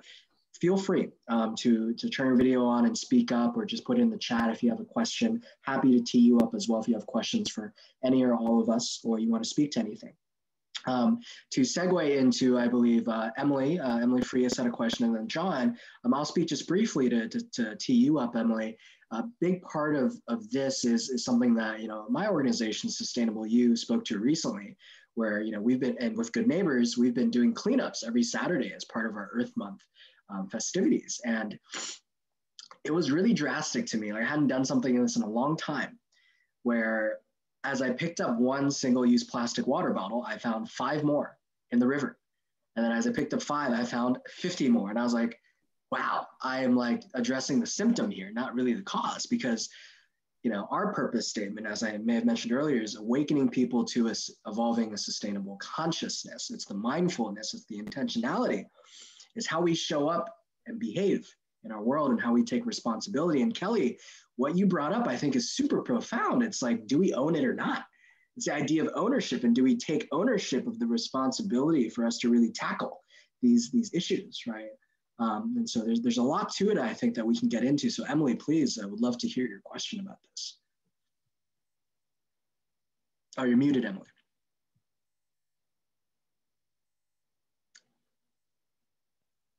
Sorry, I'm using the phone and the computer. So I just want to address a perspective here that I haven't really heard expressed of, okay, yes, absolutely, as a consumer, if you have a lot of choices, and I do want to say that I think that some of the consumer choice, it's easier to make some of these choices if you have a larger income, right? We all know that. Or if you have more time to think about these things, this is also requiring a bit of a cognitive load that we're addressing here. There's a lot of decisions to be made, a lot of personal investigation, and I think that's great. And I have a concern that in some ways that's not really accessible to most people, and there's a lot of ways we can address that. But also, we're focusing a lot here, I think, on consumer choice and consumer responsibility, where I'm a little bit more interested in corporate responsibility. Like, why is that on the shelf, right? When you go out to buy salad, for example, and we need to eat salad, it's very hard to buy salad as a single person without consuming plastic that is not recyclable. And there's a point at which, I could, but I work more than 40 hours a week, right? And so do a lot of people. I don't have time to always ethically source everything that I buy. And that's not a reasonable thing to ask for most people when, maybe we should point more attention to the people that are profiting off that salad packaging, right? It's kind of where I'm a lot more focused in terms of my efforts is, okay, how do we bring that in? And that's why I think for me, like a lot of my attention goes more so to political advocacy. And I do want to say, I have seen some people who are very into like the systemic change, then completely not taking accountability for their personal consumption when they do in fact have the choice. So I'm not advocating for that. I am also advocating for living, embodying the world that you want to see. However, what about a cradle to grave, responsibility for the corporation that profits off of it? What about making sure that all the materials they use have to be recycled and that they're accountable to it? That's the kind of thing I'm more interested in, I have to say. Yeah, I'd love to respond to that. I'd love to respond to that, Emily. And I stepped away for a second, so I hope I'm not repeating anything that was said just before that. But you're 100% spot on that we can say individual behavior is important, and it is, and that's actually where most of my academic research was rooted. But ultimately, the people with most of the power and influence are they people, right? I mean, are corporations people, sort of. I think we went through that conversation a few years ago, but I see that because my work is focused on corporate social responsibility. And I think this really brings to light why it's so important that we're all here talking and how interconnected our roles are, even when day to day we might not see it. Policy right now is really driving the ESG work that I do. And so with the Biden administration coming in and the new regulations, and I feel like it's not just the regulations that people heard of or the infrastructure plan.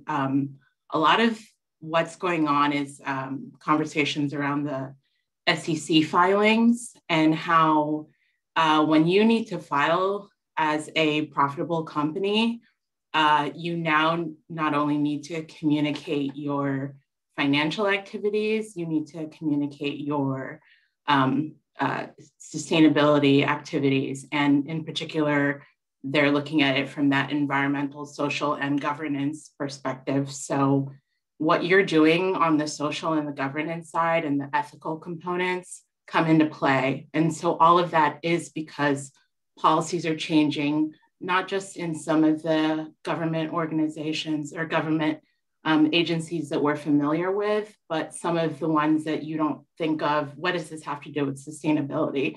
But I mean, my inbox at work is filled with conversations about SEC regulation and how that's actually going to create more sustainability work because of the transparent reporting that needs to be done, not just at the federal level in the US, but globally. It's continuing to grow and it's continuing to impact that like corporate action on these issues. And I hope that pressure stays on going forward. Thank you, Debbie. And I think, I want to make sure I pass the baton to John here. And I think Donovan had a great question for Olivia and Hugh as we kind of transition into that part of the Q&A. I have a hot take on this around the different parts of the funnel on policy versus the consumer individual behavior, but I'm going to hold on to the hot take and let Mr. Hansen offer up his question. Okay, can't wait for the hot take. So yeah, no, this is a passion area of mine right now. I've committed this current period of time to developing a closed loop circular company. And we just launched in Tacoma Park, the Berkeley of, the DC area. And, first of all, I just want to say I agree with what everybody has spoken about. And so we are using a business model to try and reach another goal. And we're trying, so essentially paradigm one, it's paradigm2go.com. We are launching a reusable food container program. And it is a service that benefits the restaurants, benefits consumers. We're having some, economic issues about trying to figure out, how to, price and what other kind of programs we can have to make sure that we are very inclusive, but we're also dealing with business issues as well, very real ones. And we are trying to prove a model of that closed loop circularity. We formed as a benefit corporation to, even though it's already part of the DNA, but we wanted to have that be, documented, that we are a social and environmental company. I believe in both policy and consumer behavioral change. We have to do all directions. This is not, it's that silver, and I hate this term too. What my friend Hawa says, it's planting multiple seeds rather than using silver buckshot, but you got to plant lots of seeds. And so what we're doing is we are using a reusable food container service model to help socialize circular behavior. And ultimately, as a company, what we're trying to achieve in 2 to 3 years is that once those containers reach the end of their lives, their useful lives, that we have the ability to recycle in-house and remold into new products, whether that's new containers or what that might be. Now we're choosing plastic, and that was a really tough decision. I want everybody to know that, but we're using polypropylene in durable reusables, and we're going to start manufacturing our own because there's some design elements that I think are critical, and also to make sure that we know what that material is so that we have that proper recycling. We looked at steel, stainless steel, we looked at glass. There are reasons why we couldn't do those and have an impact in the consumer market, right? And there are no policies really to support this model, so it's a struggle. right? So we need policy to support us. We're trying to work with, governments and, community municipalities and business associations and all that kind of stuff. So it's a struggle, but we're trying to get to that place where those molecules, where we're managing molecules, that they are continuing on in that cycle where we are recycling them in-house and then remolding them into something else to prove a model of closed loop circularity, to act as both an incentive and as a forcing function.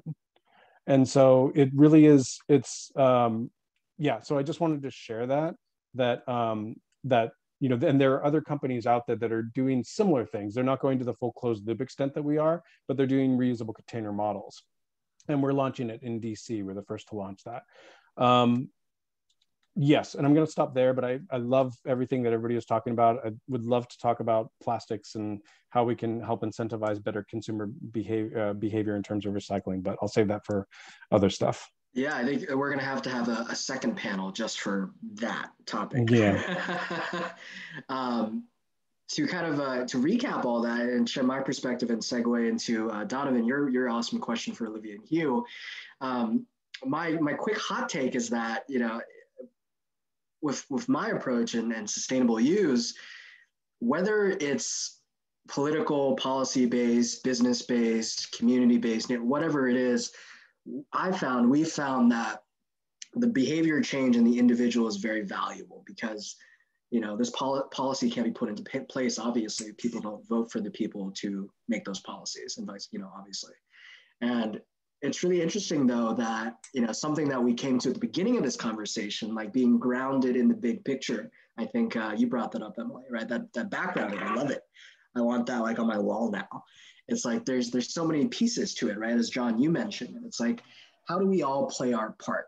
And for me, what I mean to say by expanding upon our purpose statement of awakening people to a sustainable consciousness and the mindfulness that you mentioned, Kelly, and how we really make an impact is, I think, by maybe realizing that we're all part of the same thing, right? Including the plastic molecules. It's like, hey, plastic, sorry I have to use you, but you are the best way right now for us to go to market and reach a lot of people. Hopefully in the future it'll be made out of, I don't know, some cork or bamboo or something, right? Who knows?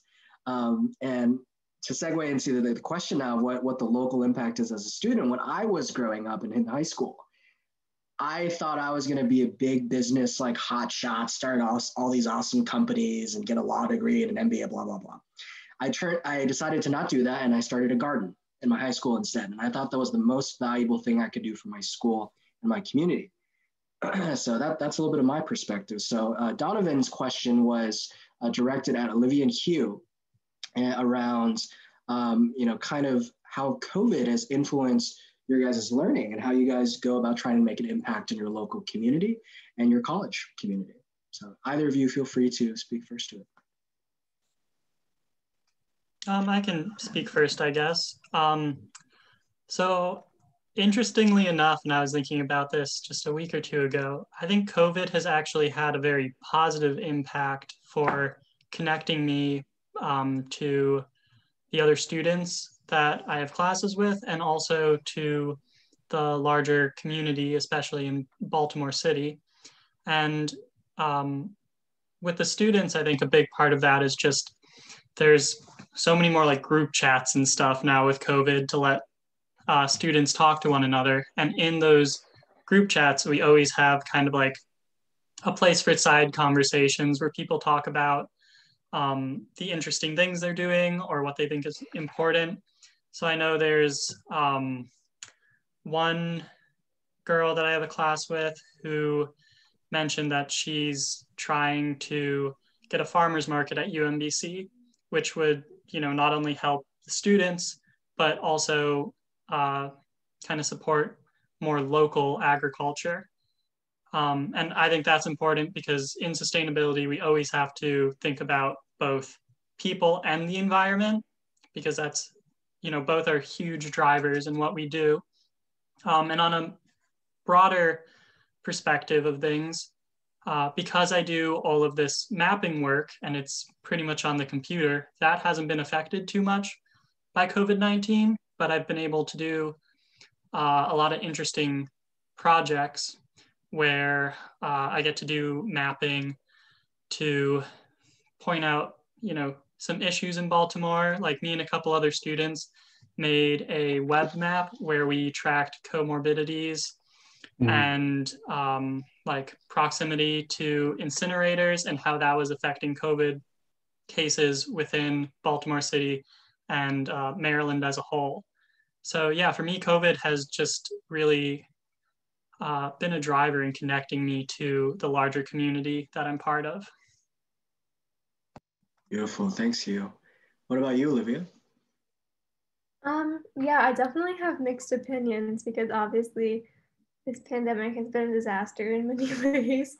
But yeah, I definitely relate to Hugh. I don't know, I honestly feel a lot braver reaching out to someone electronically because I don't have to say something to them live. I can just like delete drafts and drafts over and over until I like get what I want to say, which is that's a big thing for me. But I don't know, I also just feel like this group wouldn't be possible if it weren't for COVID, because I mean, I don't know where everybody is right now geographically,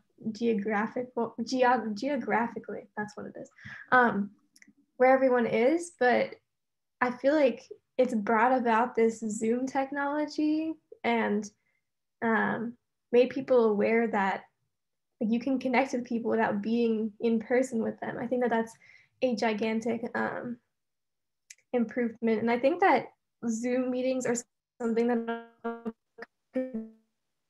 because it's more personal rather than emailing.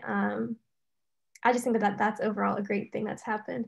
At the same time, it has been irritating with regards to technology. I also do GIS stuff and Python coding, and it is like very difficult to have everything on the same screen. But yeah, overall, I definitely agree with what he was saying about it being easier to connect with colleagues and students. Yeah, I think it'll have some lasting positive impacts, I think. Obviously some lasting negative ones, but I guess it's a way to make the best out of a not so great scenario. Yeah, we had a guest speaker in my environmental justice class from an Alaska Native village in Alaska. She had to get up very early in the morning, but we never would have had her. And in my big environmental policy class with 150 students in it, the chat is crazy. The whole class, they're all, and I can't watch it and teach at the same time, but the teaching assistants tell me how awesome it is at the end of class because they're connecting with each other that way. And then my hope is that when they're offline, they're meeting each other too. And if they were all in person, they would come into class and sit and listen to the lecture and leave. So kind of a neat. Pros and cons. Yeah, it's so interesting where we are now today as a world in April of 2021. Rita, I think you wanted to share something. Please feel free to speak. Yeah, take your time. I can unmute you as well, or actually, Julie, you're gonna have to do it.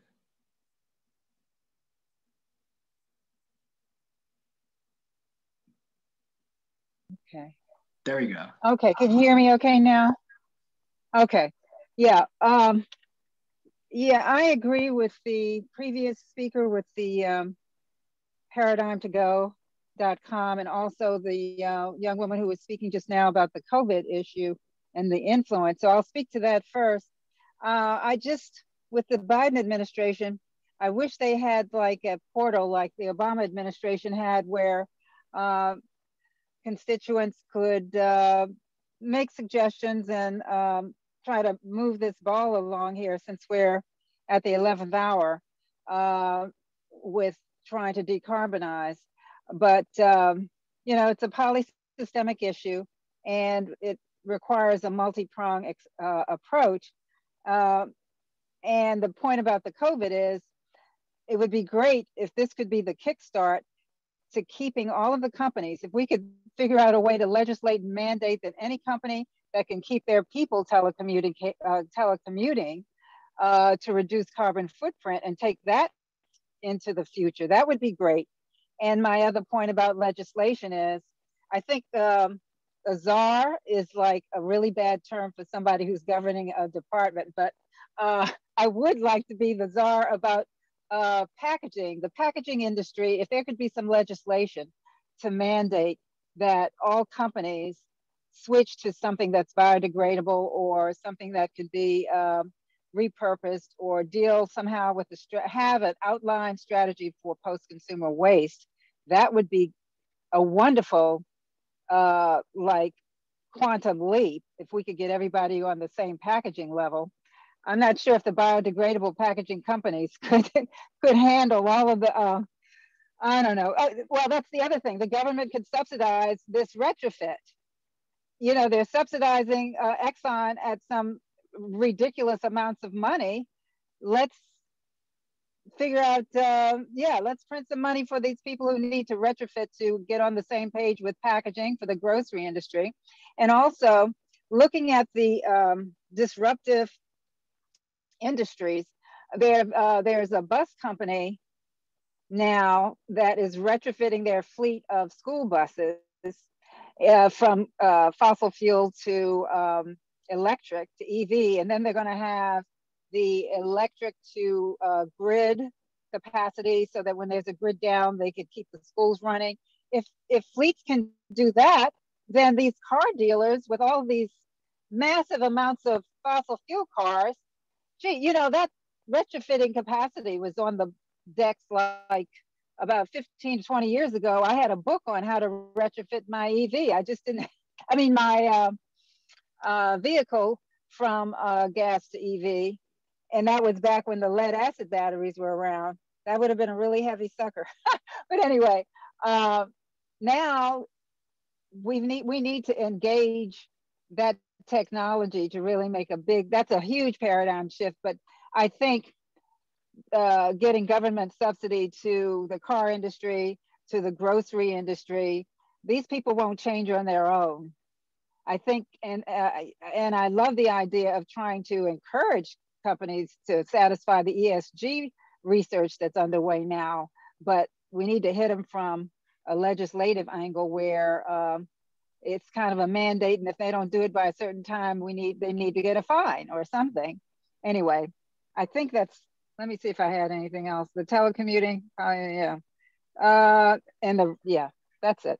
Thank you. I really appreciate the moment to speak. Yeah, thank you, Rita. And oh yeah, and mute me.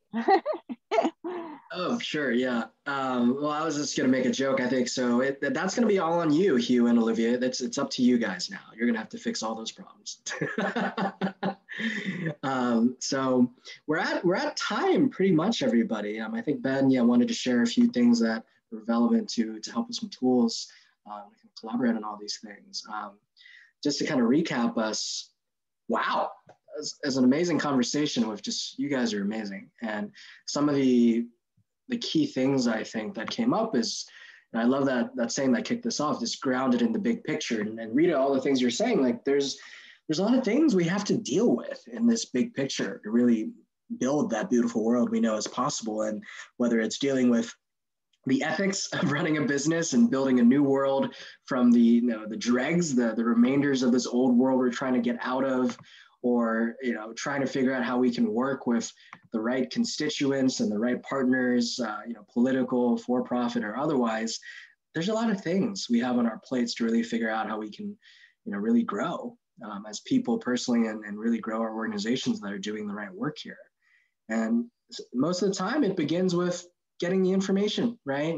Go to a class taught by the lovely Joanna, and taking a look at some outdoor education experiences with Melanie, supporting a business like John's, and really being a pioneer in permaculture, right? And learning to see how you can make an impact at your own home with Josh, or with Ben, and being energy efficient too with Jeremy. There's so many things that kind of connect the threads here in building this more beautiful world. And it's such an honor to see, people that are studying, and it's always funny to me, like I'm not that much older than a college age person. And it just blows my mind, like how much changes just in like a year, like curriculums change, coursework changes, like new things. It's incredible. So thank you so much, Hugh and Olivia, for taking the time to jump on here. And I can't wait till you guys are on a panel, like, I don't know, 5 years from now, 10 years from now, you can be like, yeah, I was on this panel once, it was all right. This guy Kay was moderating, it was whatever. But thank you again, everybody, for being here. Julie, do you have any last words to close us out? I second everything that you said, and I hope that the relationships and the connections that you guys have made continue. I think there's so much potential here. Beautiful. And yeah, if you haven't already, please, panelists, post in the chat your bios and things like that. For attendees, we will be emailing everybody's bios, websites, things like that to the email you registered with Eventbrite. If you're not on the Zoom, which I think a lot of people are, you should check your email for the Eventbrite email, and you'll see that. I think one last thing, if you do need to jump, guys, please feel free. I think, Chris, you had a question you wanted to bring up or a thought? Yeah, sorry, my camera is not working. I got a new work computer this week, and I have been having some issues getting it fully set up. But I just kind of wanted to say hi, everyone. So normally I understand that we do you do an Earth Day activity at Severna Park High School, and I'm currently working there, and I'm really looking forward to hopefully working with you all in the future.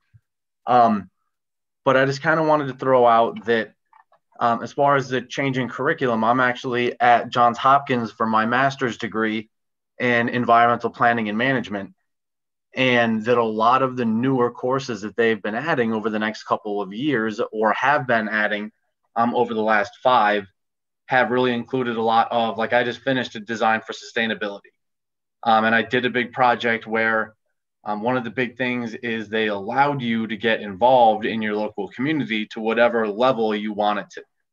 And one of the big projects I did was analyzing the Anne Arundel County Public School waste stream and the efficiencies and inefficiencies and what do they take and what don't they take.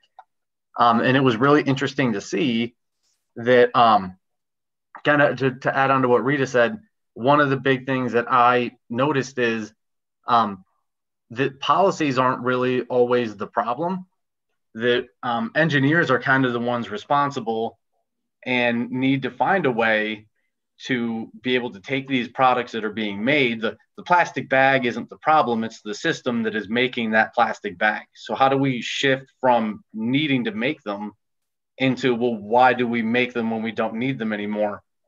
And that is the bigger thing that I'm trying to get all of my high school students to realize. It's not the plastic bag or the straw that is the evil thing.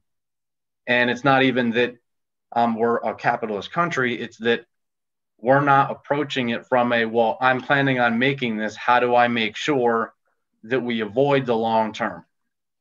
And one of the big things with the new Green Deal that came out, a lot of my kids are like, oh, it's great, it's awesome. And I'm like, it is. But how are we going to recycle those blades on all of those new windmills when they're done being used instead of putting them in a landfill? And kind of posing all these, how do we, in our reach for sustainability, get there over the long term? Because we can't just worry about being carbon neutral. We've got to worry about how do we keep moving and recycle and be efficient after that.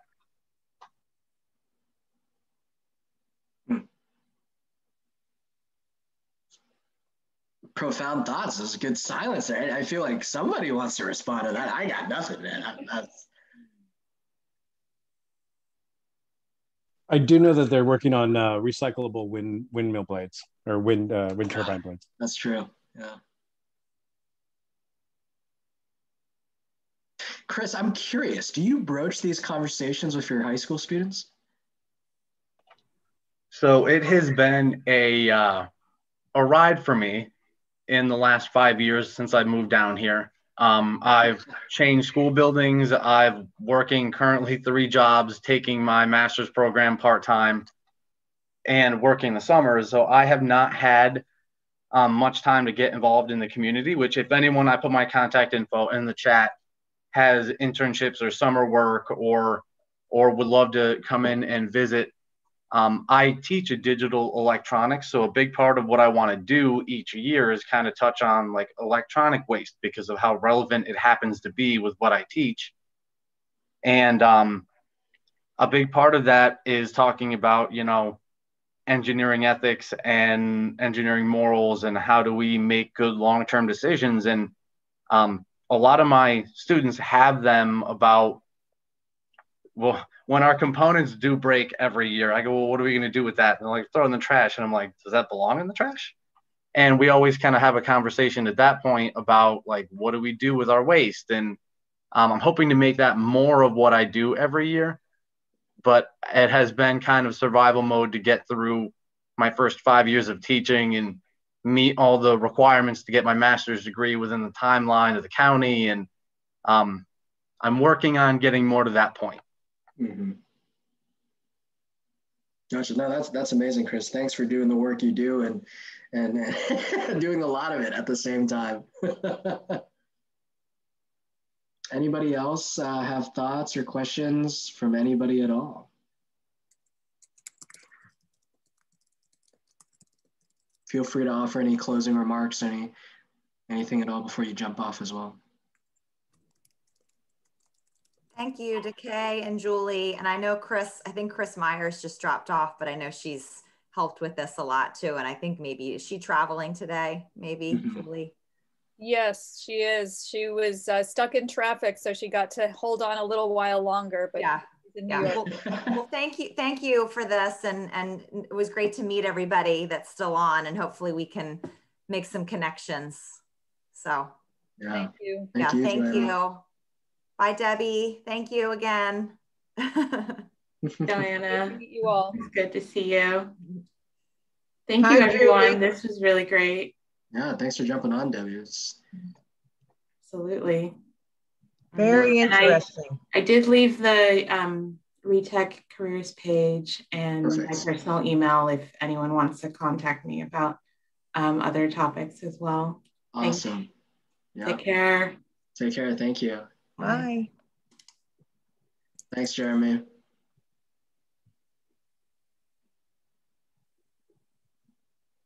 Okay, did you want to have some kind of debrief for anybody? I guess most people have left at this point. I'll debrief with the coolest kids. It's funny because this is still being recorded, so people will get to see this part. They'll be like, dang, I missed on the debrief with the cool kids. Yeah. Hello, this is Joanne Price, and I'm part of the Good Neighbors group.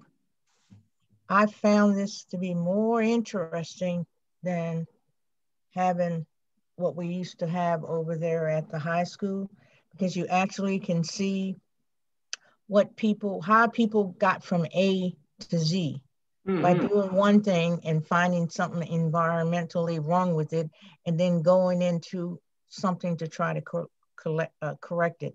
I love the way this was. So thank you. Thank you, Joanne. That's awesome. Thank you very much, Joanne. Yeah, we'd love to actually hear more about that. I'm sure Julie has your info. We can reach out. We'd love to hear your thoughts on the past festivals and how this was valuable to you a little more, and plan some other things in the future too for the community. Well, it's right in the same place. You know, everybody's face is up there. And when you had a topic, people spoke on it. I like this format. I mean, we still have it over at the school, but we. Yeah. I think it's per Olivia, your point too, right? You know, on how it's like the pro to COVID is like this chat, everybody's faces is up. You don't have to leave your room or your house. Like it's a lot easier for a lot of things. Yeah, thank you again, Joanne. And thanks, Chris, for joining and sharing all your thoughts. I think one thing that will come out of this is, whether it'll be like an email thread back and forth, or maybe like a LinkedIn group, probably is just like a panelist attendee, like LinkedIn group or something where people can connect there and exchange projects and, you know, sign up for various, you know, upcomings and things like that. So hopefully there'll be a lot of future impact from this as well. That'd be fantastic. Like I said, I'm now beginning to get more time on my hands. Now that I've gotten a little bit more settled, transition. I haven't really spent a full year teaching in my new building yet. We got removed in, what was it, May or March of last year, whatever month it happened to be, was my first year teaching the classes I was teaching in the new building I was in, and it threw me for a whole loop to learn all that new curriculum. And then the end of the year was all brand new work that I hadn't prepped for, and this year was different. and a whole different way that you had to prep and teach and new material, make edits, and I'm hoping that things will quiet down. I'm also the advisor of the environmental club at the high school, and we're working on our green school recertification for next year.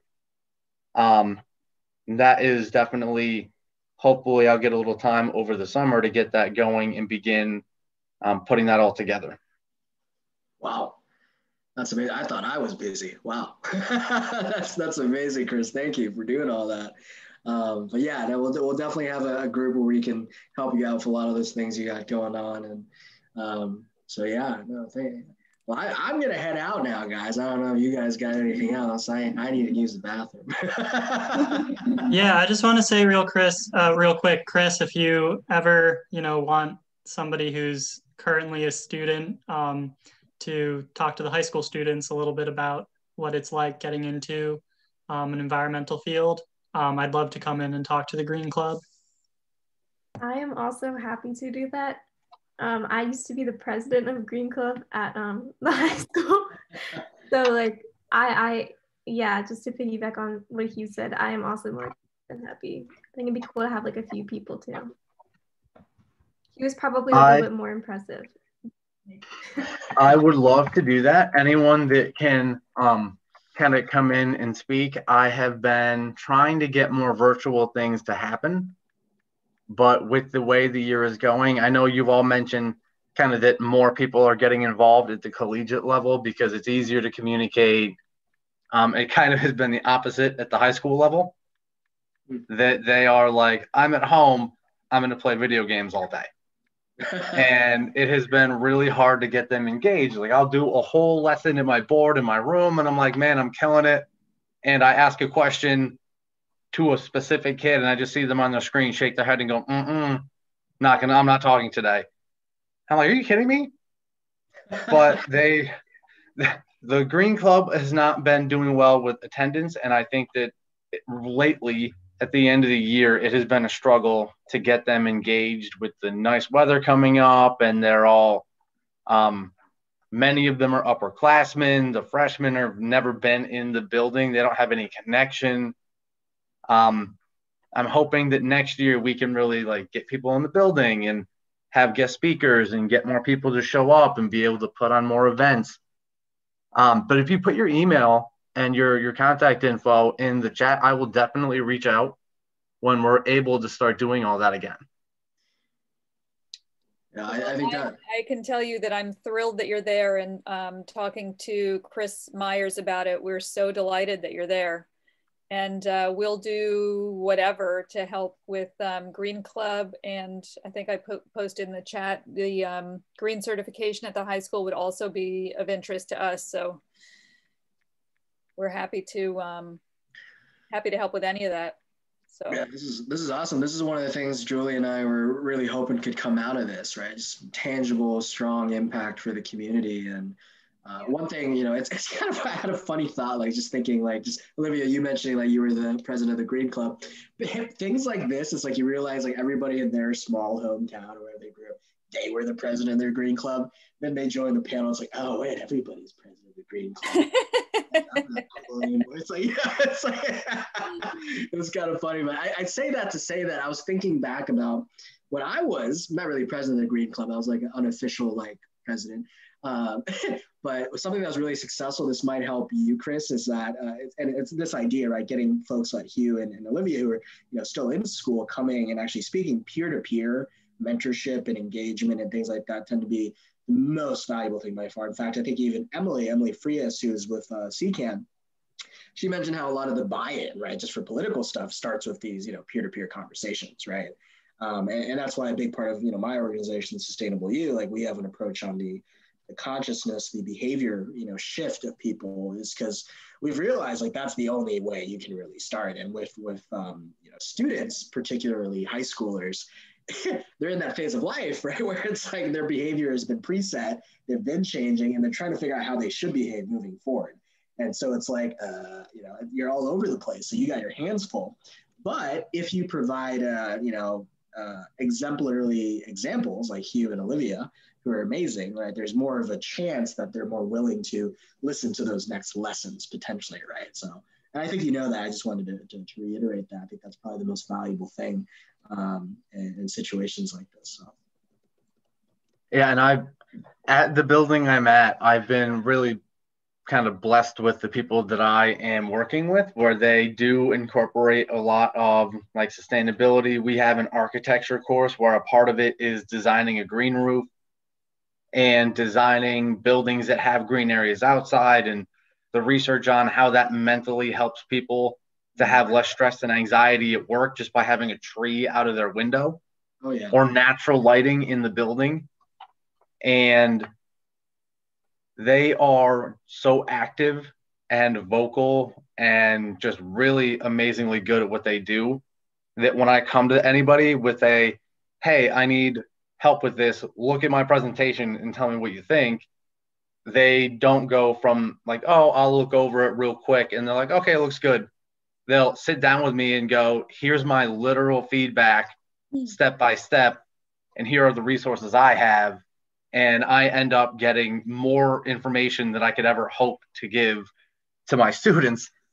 And it's overwhelming, but I'm glad to have that internal support that a lot of other buildings just don't have. Mm-hmm. Yeah. Well, I can't wait to see what this looks like in the future as things change with your leadership there, Chris. Yeah, this is great. This has been a great panel, Julie. This is fun. Yeah. It's a lot of good stuff. Yeah. That was the thing. I'll stop the recording now. Actually, let's see. Stuff. Oh, Julie, you need to stop the recording now. It's funny because you're the host now. Do I really? Yeah.